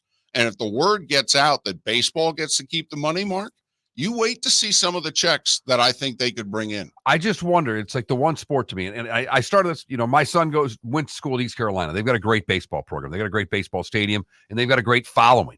And they've become a power in that sport. Yeah, top 10, top 15 program. There's no reason to me why FGCU couldn't be a power in that sport. Couldn't be, Coastal Carolina has been really good in baseball. There is no reason why FGCU couldn't compete nationally in that sport. No reason whatsoever. They'll never be able to do it in basketball. I don't, you had once wanted them to be the Gonzaga of the South. Right. Maybe someday, but baseball, I could see it, not today, but I could see it quickly, if you know what I mean. Well, if they run things financially different, never mind the fact if they actually get an athletic department that taps into the money in the 239 effectively. There's nothing holding that athletic department back but money. With the resources that are within a mile circle of that campus. If they tapped into the money within the 60-mile circle around that campus, the way other universities tap into the money in their 60-mile circle, that would be a juggernaut. A juggernaut in 7 sports quickly. And I think baseball is the one that I think that, it gets a little hot towards the end, but for the most part, baseball's done. The regular season's done mid-May. Right. So you're not dealing with the rainy season. You're a little hot, but you're not dealing with rain. Well, I mean, right. First half of the year is beautiful. Second week of February, right on through Easter. Right. It's fine. And everybody here, we've talked about FGCU when it comes to football. Everybody's got a college football team. Most everybody has a college basketball team. There aren't very many of us, particularly those of us that have migrated from the north, that have a college baseball team that they're into.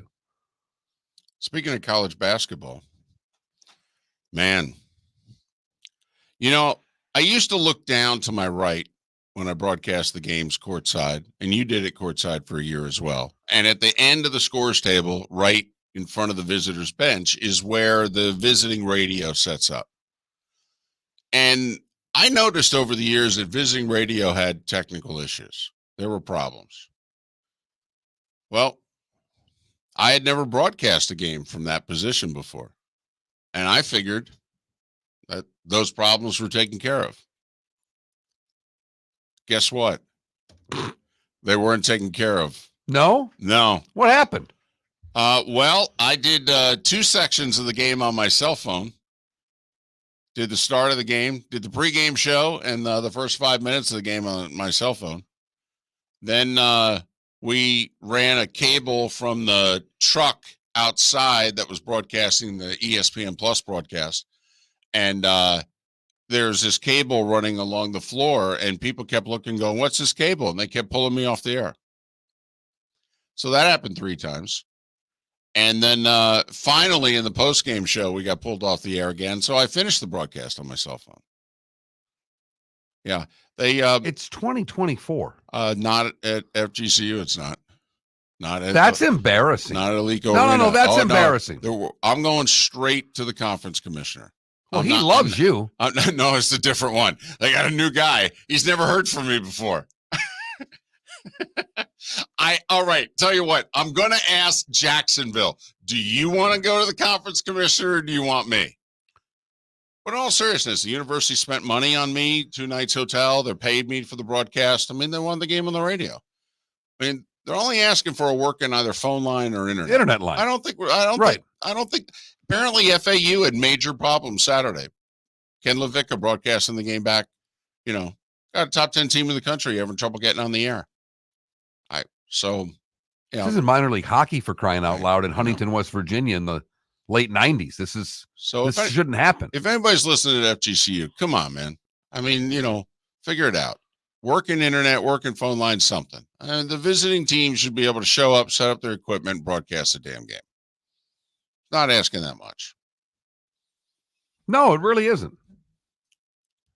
But yeah, cell phone. It was like the old days. Did an FGCU doubleheader in Lakeland one time on my cell phone. I thought I was going to show up and heckle you. Apparently, I didn't even need to heckle you for things to happen. First 4 people I saw at the arena all wished me Happy New Year. I was cursing the 2 of you out like you wouldn't believe. And if there had been a few more people there, we might have got to an over. But the crowd was only at about 2,100? Yeah. Yeah. Well, no students. They showed up for FAU. Those that live in town, they showed up. They did not show up for last night. Eagles won their 4th in a row. All right. Impressive win last night. Got their leading scorer back. All right. Blew them out. Yeah. They were up 23. Jacksonville cut it to 8 late, won by 10. That's a win and a cover. 4 in a row for the Eagles. So good for them. They host North Florida tomorrow night. Chance to make it 5 in a row, and a chance should be another win, right? It should be. It'll be closer. North Florida's better than Jacksonville at this point of the season. So, Miller and Moulton. Some local hockey news next. Visit Jason and Todd at the Diamond District. When choosing something of high value and personal significance, such as a diamond, you want to shop with the best. And the mall is not the place to be.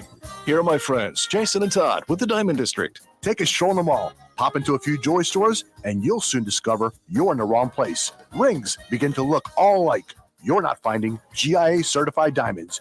You quickly realize you know more than a salesperson helping you, and all the same financing gets pushed on you. Visit Jason and me, and you'll find America's top bridal designers dealing exclusively with the Diamond District. You'll find the largest selection of GIA certified diamonds, all priced 8 to 10% over cost. You'll find educated sales consultants who have many years' experience and are not paid commissions. And you'll find Todd and me in the store nearly every day, wanting to shake your hand and welcome you to our Diamond District family. Visit Jason and Todd at the Diamond District. Mark Miller for Molly Maid. Why Molly Maid, you ask? Trust. Moulton was a customer for 15 years. Affordability. Didn't I just say Moulton was a customer for 15 years? Worry-free services. Our professional house cleaners are fully insured and a 24-hour warranty. Call Molly Maids today at 239-774-5839. That's 239-774-5839 or online at mollymaid.com/FTMYERS. That's mollymaid.com/FTMYERS. Hello, friends and family of Southwest Florida. Are you looking to tap into the electric vehicle market? Well, look no further, because we here at Southwest Florida Golf Carts have just what you need. E-bikes, golf carts, LSVs, scooters, and more. Come down and talk with one of our experienced sales reps, have a soda and a smile, and you could be cruising the streets in your new EV today. Stop by the store or visit our website at flgolfcarts.com and enter for a chance to win $100 off your next purchase by answering John's monthly sports question. You were listening to Miller and Moulton on the Florida Sports Network.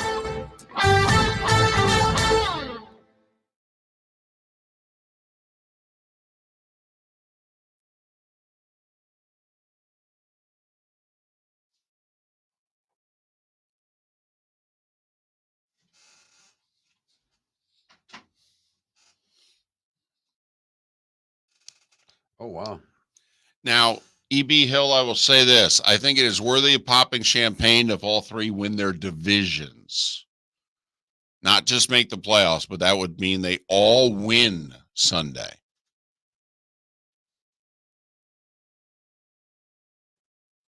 Here's the tweet that I don't know who this guy is. Luke Girardi. So I saw Jawan was trending. I'm like, did they fire him? Which they didn't. But I just clicked on the Jawan thing, so I get all the tweets. No one on earth happier for Michigan football right now than Jawan Howard. You got that right.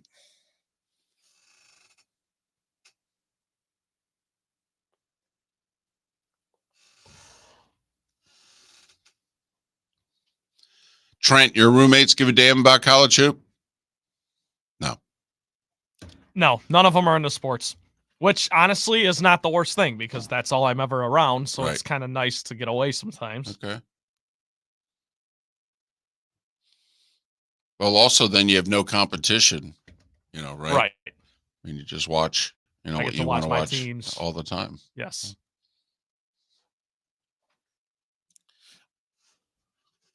Also, so you're the only one on the Hard Rock app. Yep. That I know of, which is also a good thing because if they tailed me, they'd be losing money as well. That's fantastic. What? LSU had a dress like Kim Mulkey night. Oh, wow. That's really funny. I'm looking that up on Twitter. There's probably a ton of pictures. Yeah, that's what I'm getting to. We would have gone nuts. And Trent would have joined in. Oh, yeah. I would have. Yeah, no, I'm saying that the three of us would have gone crazy. The outfits we would have had on. That would have been unbelievable. So much fun. She looks like she's genuinely, there's a picture of her smiling looking at two women. I mean, she actually looks amused and she never looks happy. I love her outfits. Against Missouri, fans were encouraged to dress like Kim Mulkey. That is funny. That's awesome.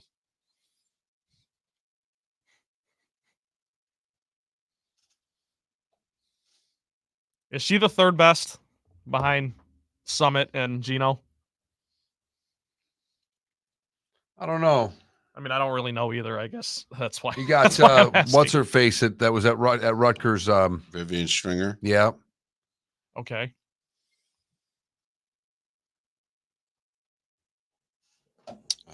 Muffet McGraw. No, but I might go Vandermeer, Tara, and Stanford. Oh, that's just because of longevity. But who's the GOAT, Gino or Pat? Pat. Even though Gino's resume is better, but I mean, nobody paid attention to the sport before Pat Summitt in Tennessee. In my opinion. And because of Tennessee, Geno and UConn came along. Yeah. And they had a standard to.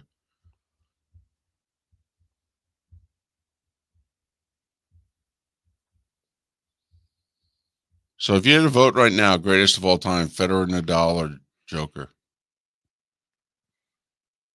I'm always Federer. But Joker has the most. By 2, I think. 2 or 3 more than Federer, and at least 1 more than Nadal. Probably be Joker.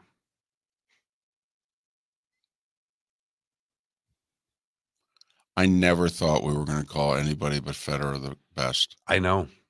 And Joker's been able to do some French, I mean, one more French. That's kind of. He's won 3 majors. I mean, Djokovic's on 27-1 now twice in majors.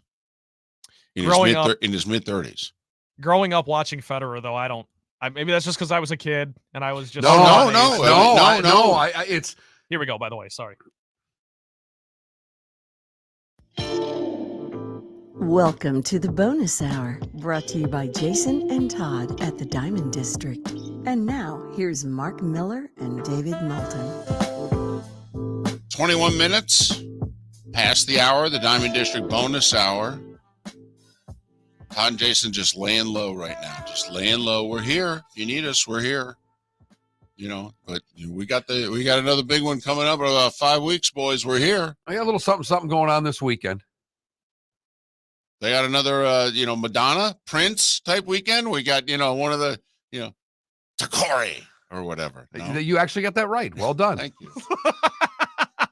Well, I've always been into the one name artists. I know. Big fan. Fussy. Keep it all on the inside. So, we meant to get to this yesterday. Shame on us. Fortunately, he played well again and they won again. And so we get to mention it today. But a Southwest Floridian is kicking you-know-what on the world stage. And 2 Floridians, for that matter, who played their hockey in our backyard at Hertz Arena.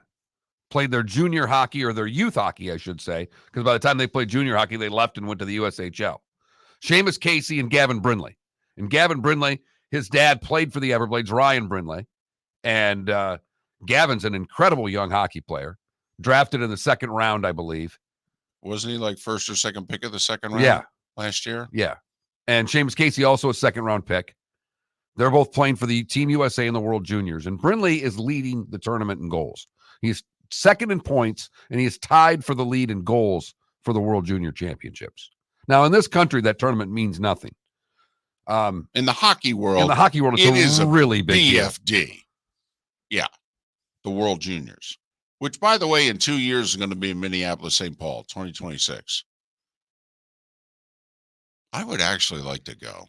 I know that's a very geeky thing. I would love to take in the World Juniors. It would be very cool in Minnesota. Yes. It'd be cooler in Canada. Oh, there's no doubt. But it's been in Canada before. I don't remember the World Juniors. I'm sure it's been in the States. I don't recall it, though. It's either in Canada or Europe. But the gold medal game is 1:30 today. The NHL Network action? Believe so. USA, Sweden. That is right.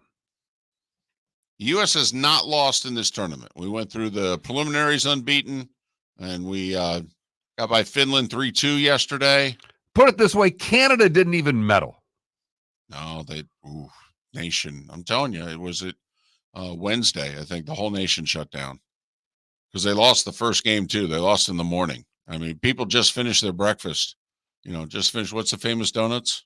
Tim Hortons. I mean, they just finished their Tim Hortons, and Canada got beat on a goal with 11 seconds left in regulation. They dominated the last hour and a half of the game, got beat with 11 seconds to go. Done. Out. See ya. Yep. So USA, Sweden, 1:30 today on NHL Network. 2 Floridians, 1 Southwest Floridian playing. Amazing. Yeah. It's awesome. To see how this sport in this state has grown. It's absolutely incredible. Well, the first junior program that I remember hearing really good things about was Dave Andrechuk, shortly after he ended his Lightning career in the mid 2000s. He, a lot of NHLers and, current and former, and they lived there. And he kind of said, yeah, we can put a team together. And then guys from around the state started playing. But then, they've been doing it's it right here. for It's 10, 12 years. They've been playing at the highest levels of whatever their age group is. It started with Dave Kessel and Carl Mosniak. Terry Christensen came in, brought teams here for a while. And now, Brinley and others have done the travel hockey has done an amazing job. The kids they produce, really, they should be applauded for how well they've done. And the tournaments that come here, and then, Pat Kirwan's grandsons are down here playing hockey as much as they're playing hockey in the Northeast, for crying out loud. One of the proudest moment of Pat's life. Ask him about it if you ever get the chance. One of his grandsons, who's in like third grade at the time, and they're going around the room, and his grandson's living in Jersey. All right. And they go around the room. What's your favorite team? Favorite team. Devils, Rangers, Rangers, Islanders. Well, it all sports. Right, all sports. Giants, Yankees. They get to his grandson, and he goes, Florida Everblades. To which the coach said, who? Pat immediately upped that kid's, percentage in his will by like 10%. Yep. There you go. Oh, that's my guy. So just wanted to mention that. It's awesome story. You knew Ryan obviously very well. I only knew him as a player, didn't get to know him personally, but how cool must that be, by the way? I mean, you're a professional hockey player, had a nice career yourself, never made it to the show, but you had he was a very good two-way player. All right. And then your son's better than you. All right. Attended the draft, gets drafted early second round. And now he's wearing the Team USA jersey, man. Wearing that USA jersey. I don't want to I got goosebumps just saying it out loud. How cool must it be to wear your country's jersey? Right. In anything. And a chance today to hear the anthem at the end while you're putting a gold medal around your neck. That's just incredible. And to think he grew up playing his hockey. Right here. Amazing. Yeah, that's awesome. So 1:30 today, USA Sweden World Juniors. And in 2 years, it's coming to Minneapolis, St. Paul. Which that'll just be bananas. Especially if they're coming in as the defending champs. So there you have it. We found out, by the way, before the show, Trent is a huge Summer Olympics guy. Yeah. You can hang out with my wife and watch gymnastics. Yeah, really? I love it. Seriously. I love all of it. I love beach volleyball. I told you guys, my main sport, I swam for 10 years competitively. That was my main. Oh, really? And that's really the only sport, you get. Hold on. What'd you do? You were a diver or a swimmer? Swimmer. I swam the IM and the 100 breaststroke. Those are my two events. Wow. I swam all four. Those are difficult. It was a blast. I love swimming. But it doesn't get any love.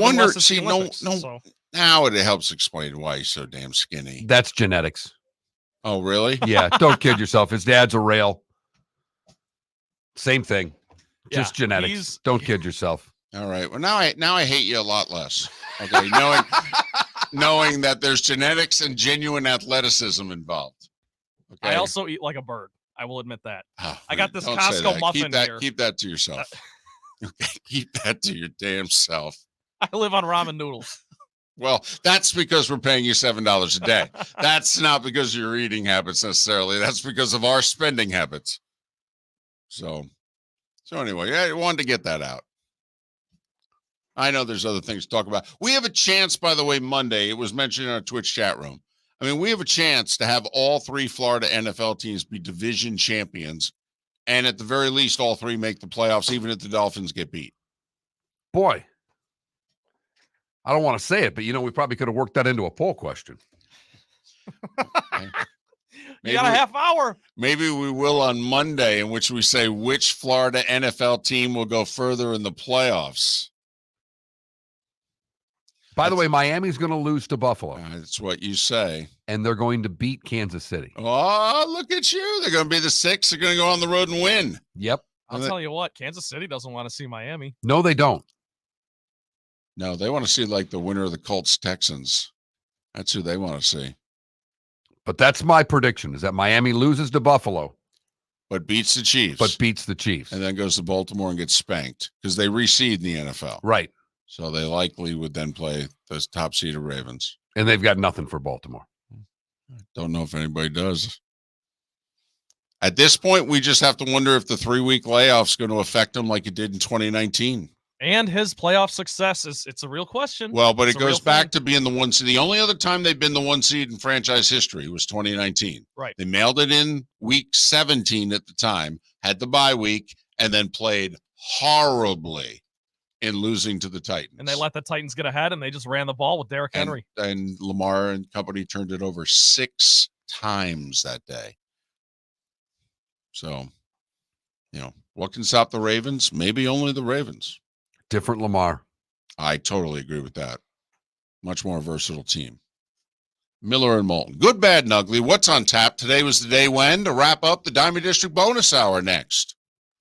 Visit Jason and Todd at the Diamond District.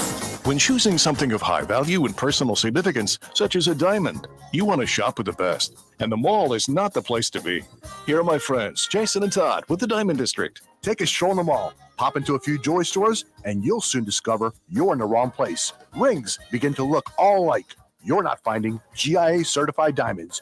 You quickly realize you know more than a salesperson helping you, and all the same financing gets pushed on you. Visit Jason and me, and you'll find America's top bridal designers dealing exclusively with the Diamond District. You'll find the largest selection of GIA certified diamonds, all priced 8 to 10% over cost. You'll find educated sales consultants who have many years' experience and are not paid commissions. And you'll find Todd and me in the store nearly every day, wanting to shake your hand and welcome you to our Diamond District family. Visit Jason and Todd at the Diamond District. Mark Miller for Molly Maid. Why Molly Maid, you ask? Trust. Moulton was a customer for 15 years. Affordability.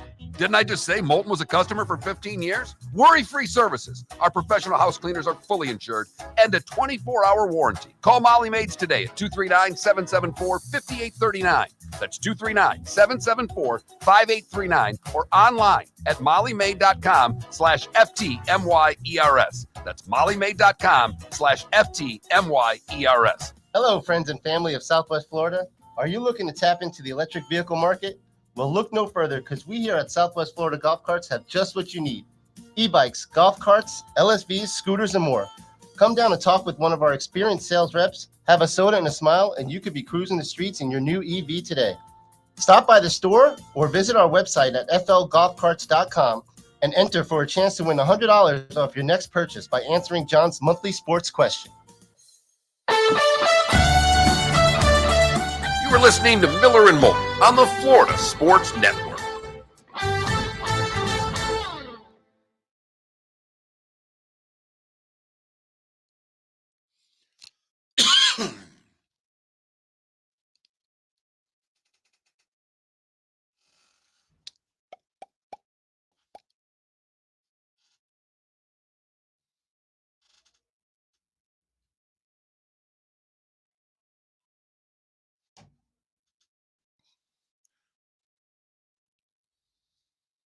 Where'd you go to college? Michigan State. Oh, that's right. I swam there for 1 year. That's what I was going to ask you. Yeah. So did you continue it? I could have swam at Wayne State, but they're Division II. Mm-hmm. And, I just didn't want to base my decision on that. Are they Division I in basketball? Wayne State? No. Wright State. I'm sorry. I'm thinking of Wright State. My bad.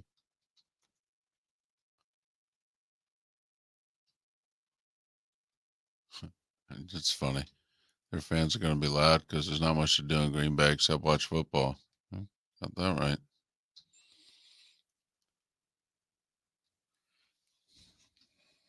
I love when players say stuff like that because it gets the other fan base so riled up. Yeah, it's true, though. Oh, it is, but it's just. I don't even know how people in Green Bay can deny it. And go to the occasional mall, hang with the aliens, but, Is Lambeau overrated? No. It's not? Okay. No. And now, I never saw it before it was built up. And no, I think it's amazing. I think it's the closest thing to an SEC football stadium in the NFL. The way it's built, it's They keep adding, they closed in the end zones. They keep raising it. It reminds me of what they've done to Notre Dame. So, no, it's Luke Carnesecca. 96. 99 today. Oh my God. Wow. I almost missed it.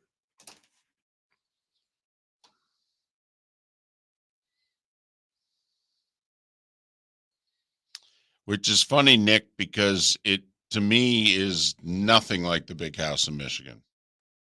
What? Lambeau. Is that true that it was modeled after it? I don't know.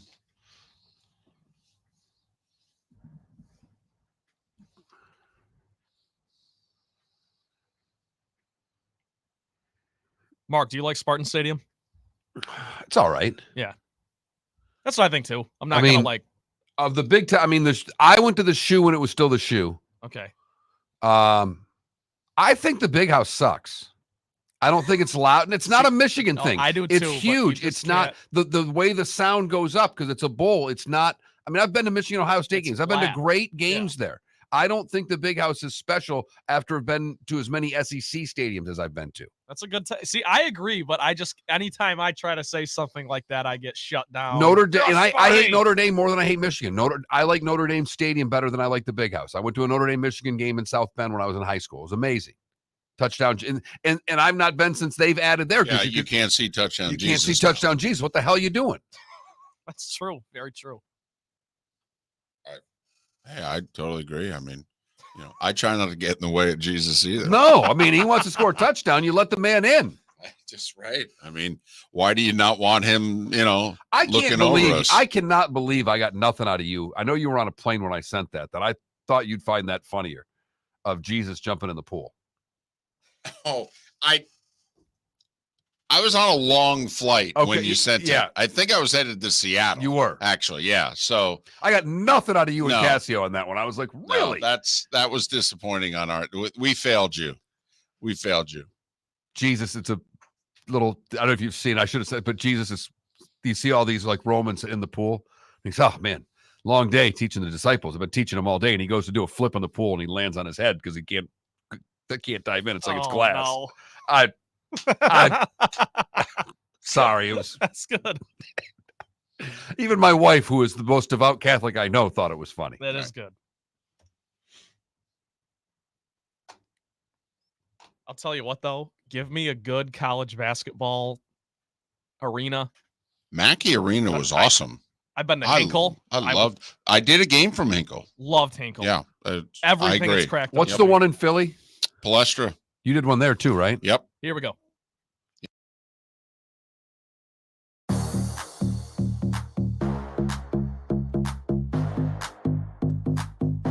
Welcome to the bonus hour, brought to you by Jason and Todd at the Diamond District. And now, here's Mark Miller and David Moulton. The home stretch of Miller and Moulton on this Football Friday. Football Friday. The Diamond District bonus hour.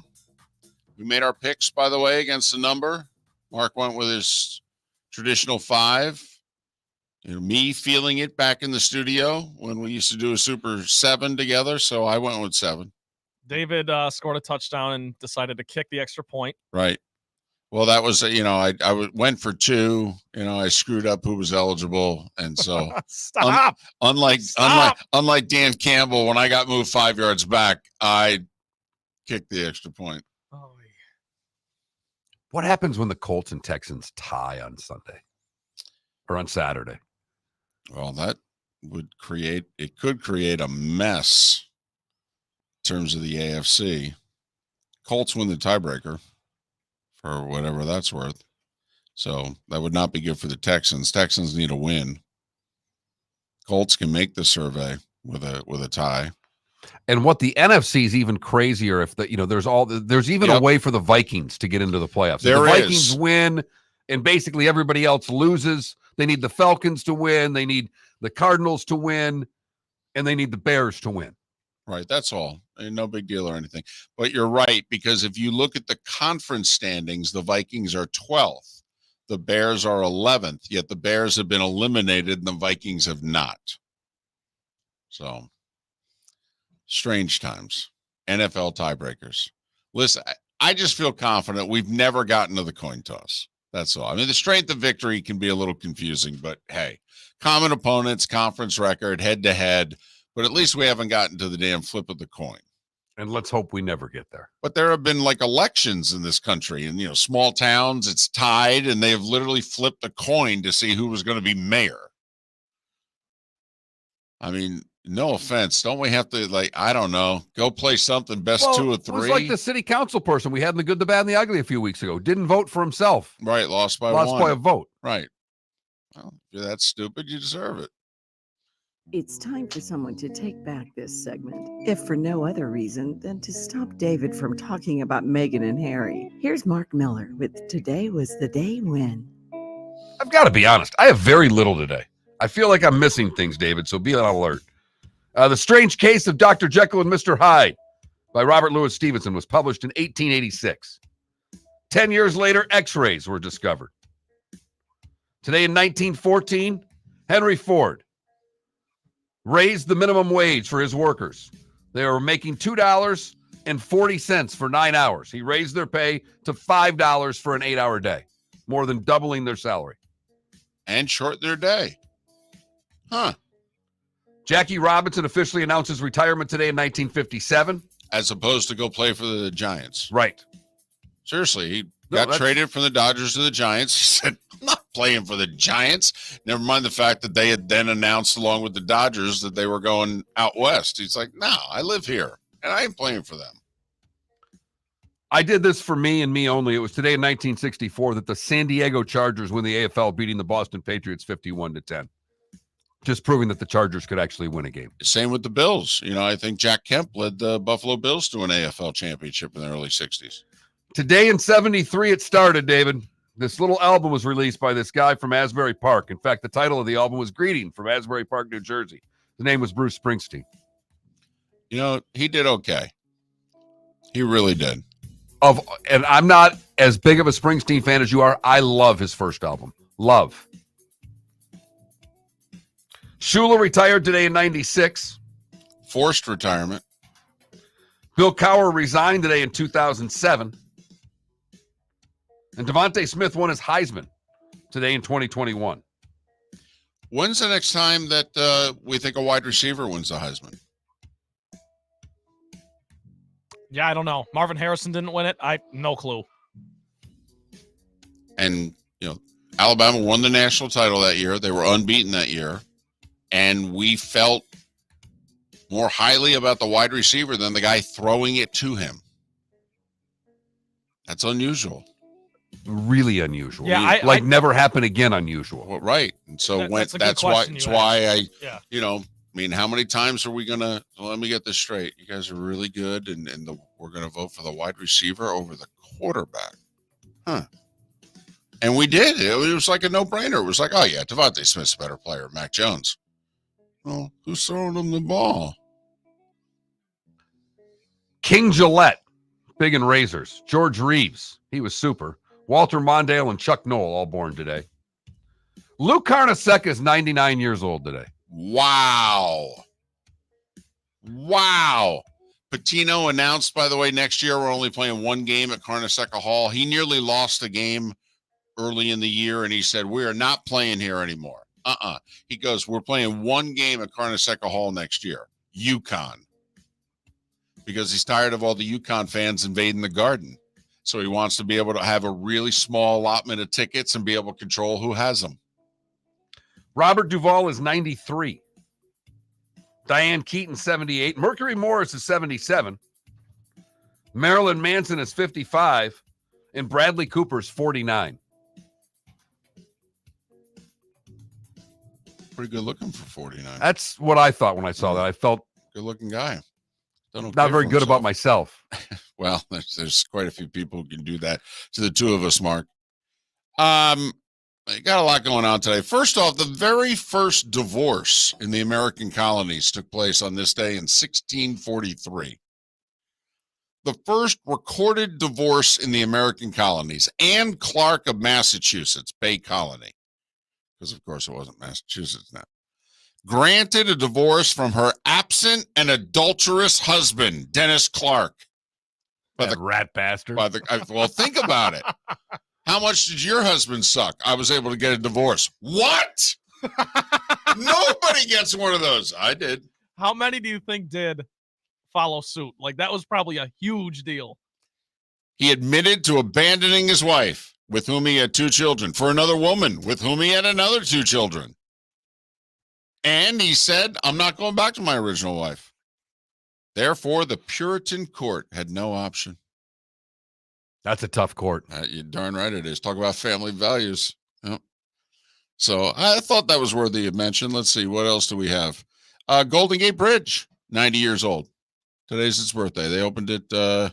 Construction began. Construction began today. Yeah, I always Sorry, get my confused bad. with those of like, Yeah, because I had the Brooklyn Bridge the other day. Began construction. It took them 13 years to build it. So I didn't know if that was really a noteworthy day or not. I'm with you. One other thing today. Sonny Bono was killed in a skiing accident 25 years ago today. That's too bad. Prompting a lot more helmets on ski hills. Well, I mean, isn't that what has tragically changed the life of Michael Schumacher, right? The great Formula One driver. It was a skiing accident. I believe you're right. And it's been 10 years now. And, yeah. Side note, Cher is still 74 and gorgeous. I love Cher. Yeah, there's been no surgeries there. She was just dating somebody who was like 35. Yeah, she's dating Trent thinks he has a shot. May have to take him out in Naples this weekend, see if he can find his own share. Oh, God.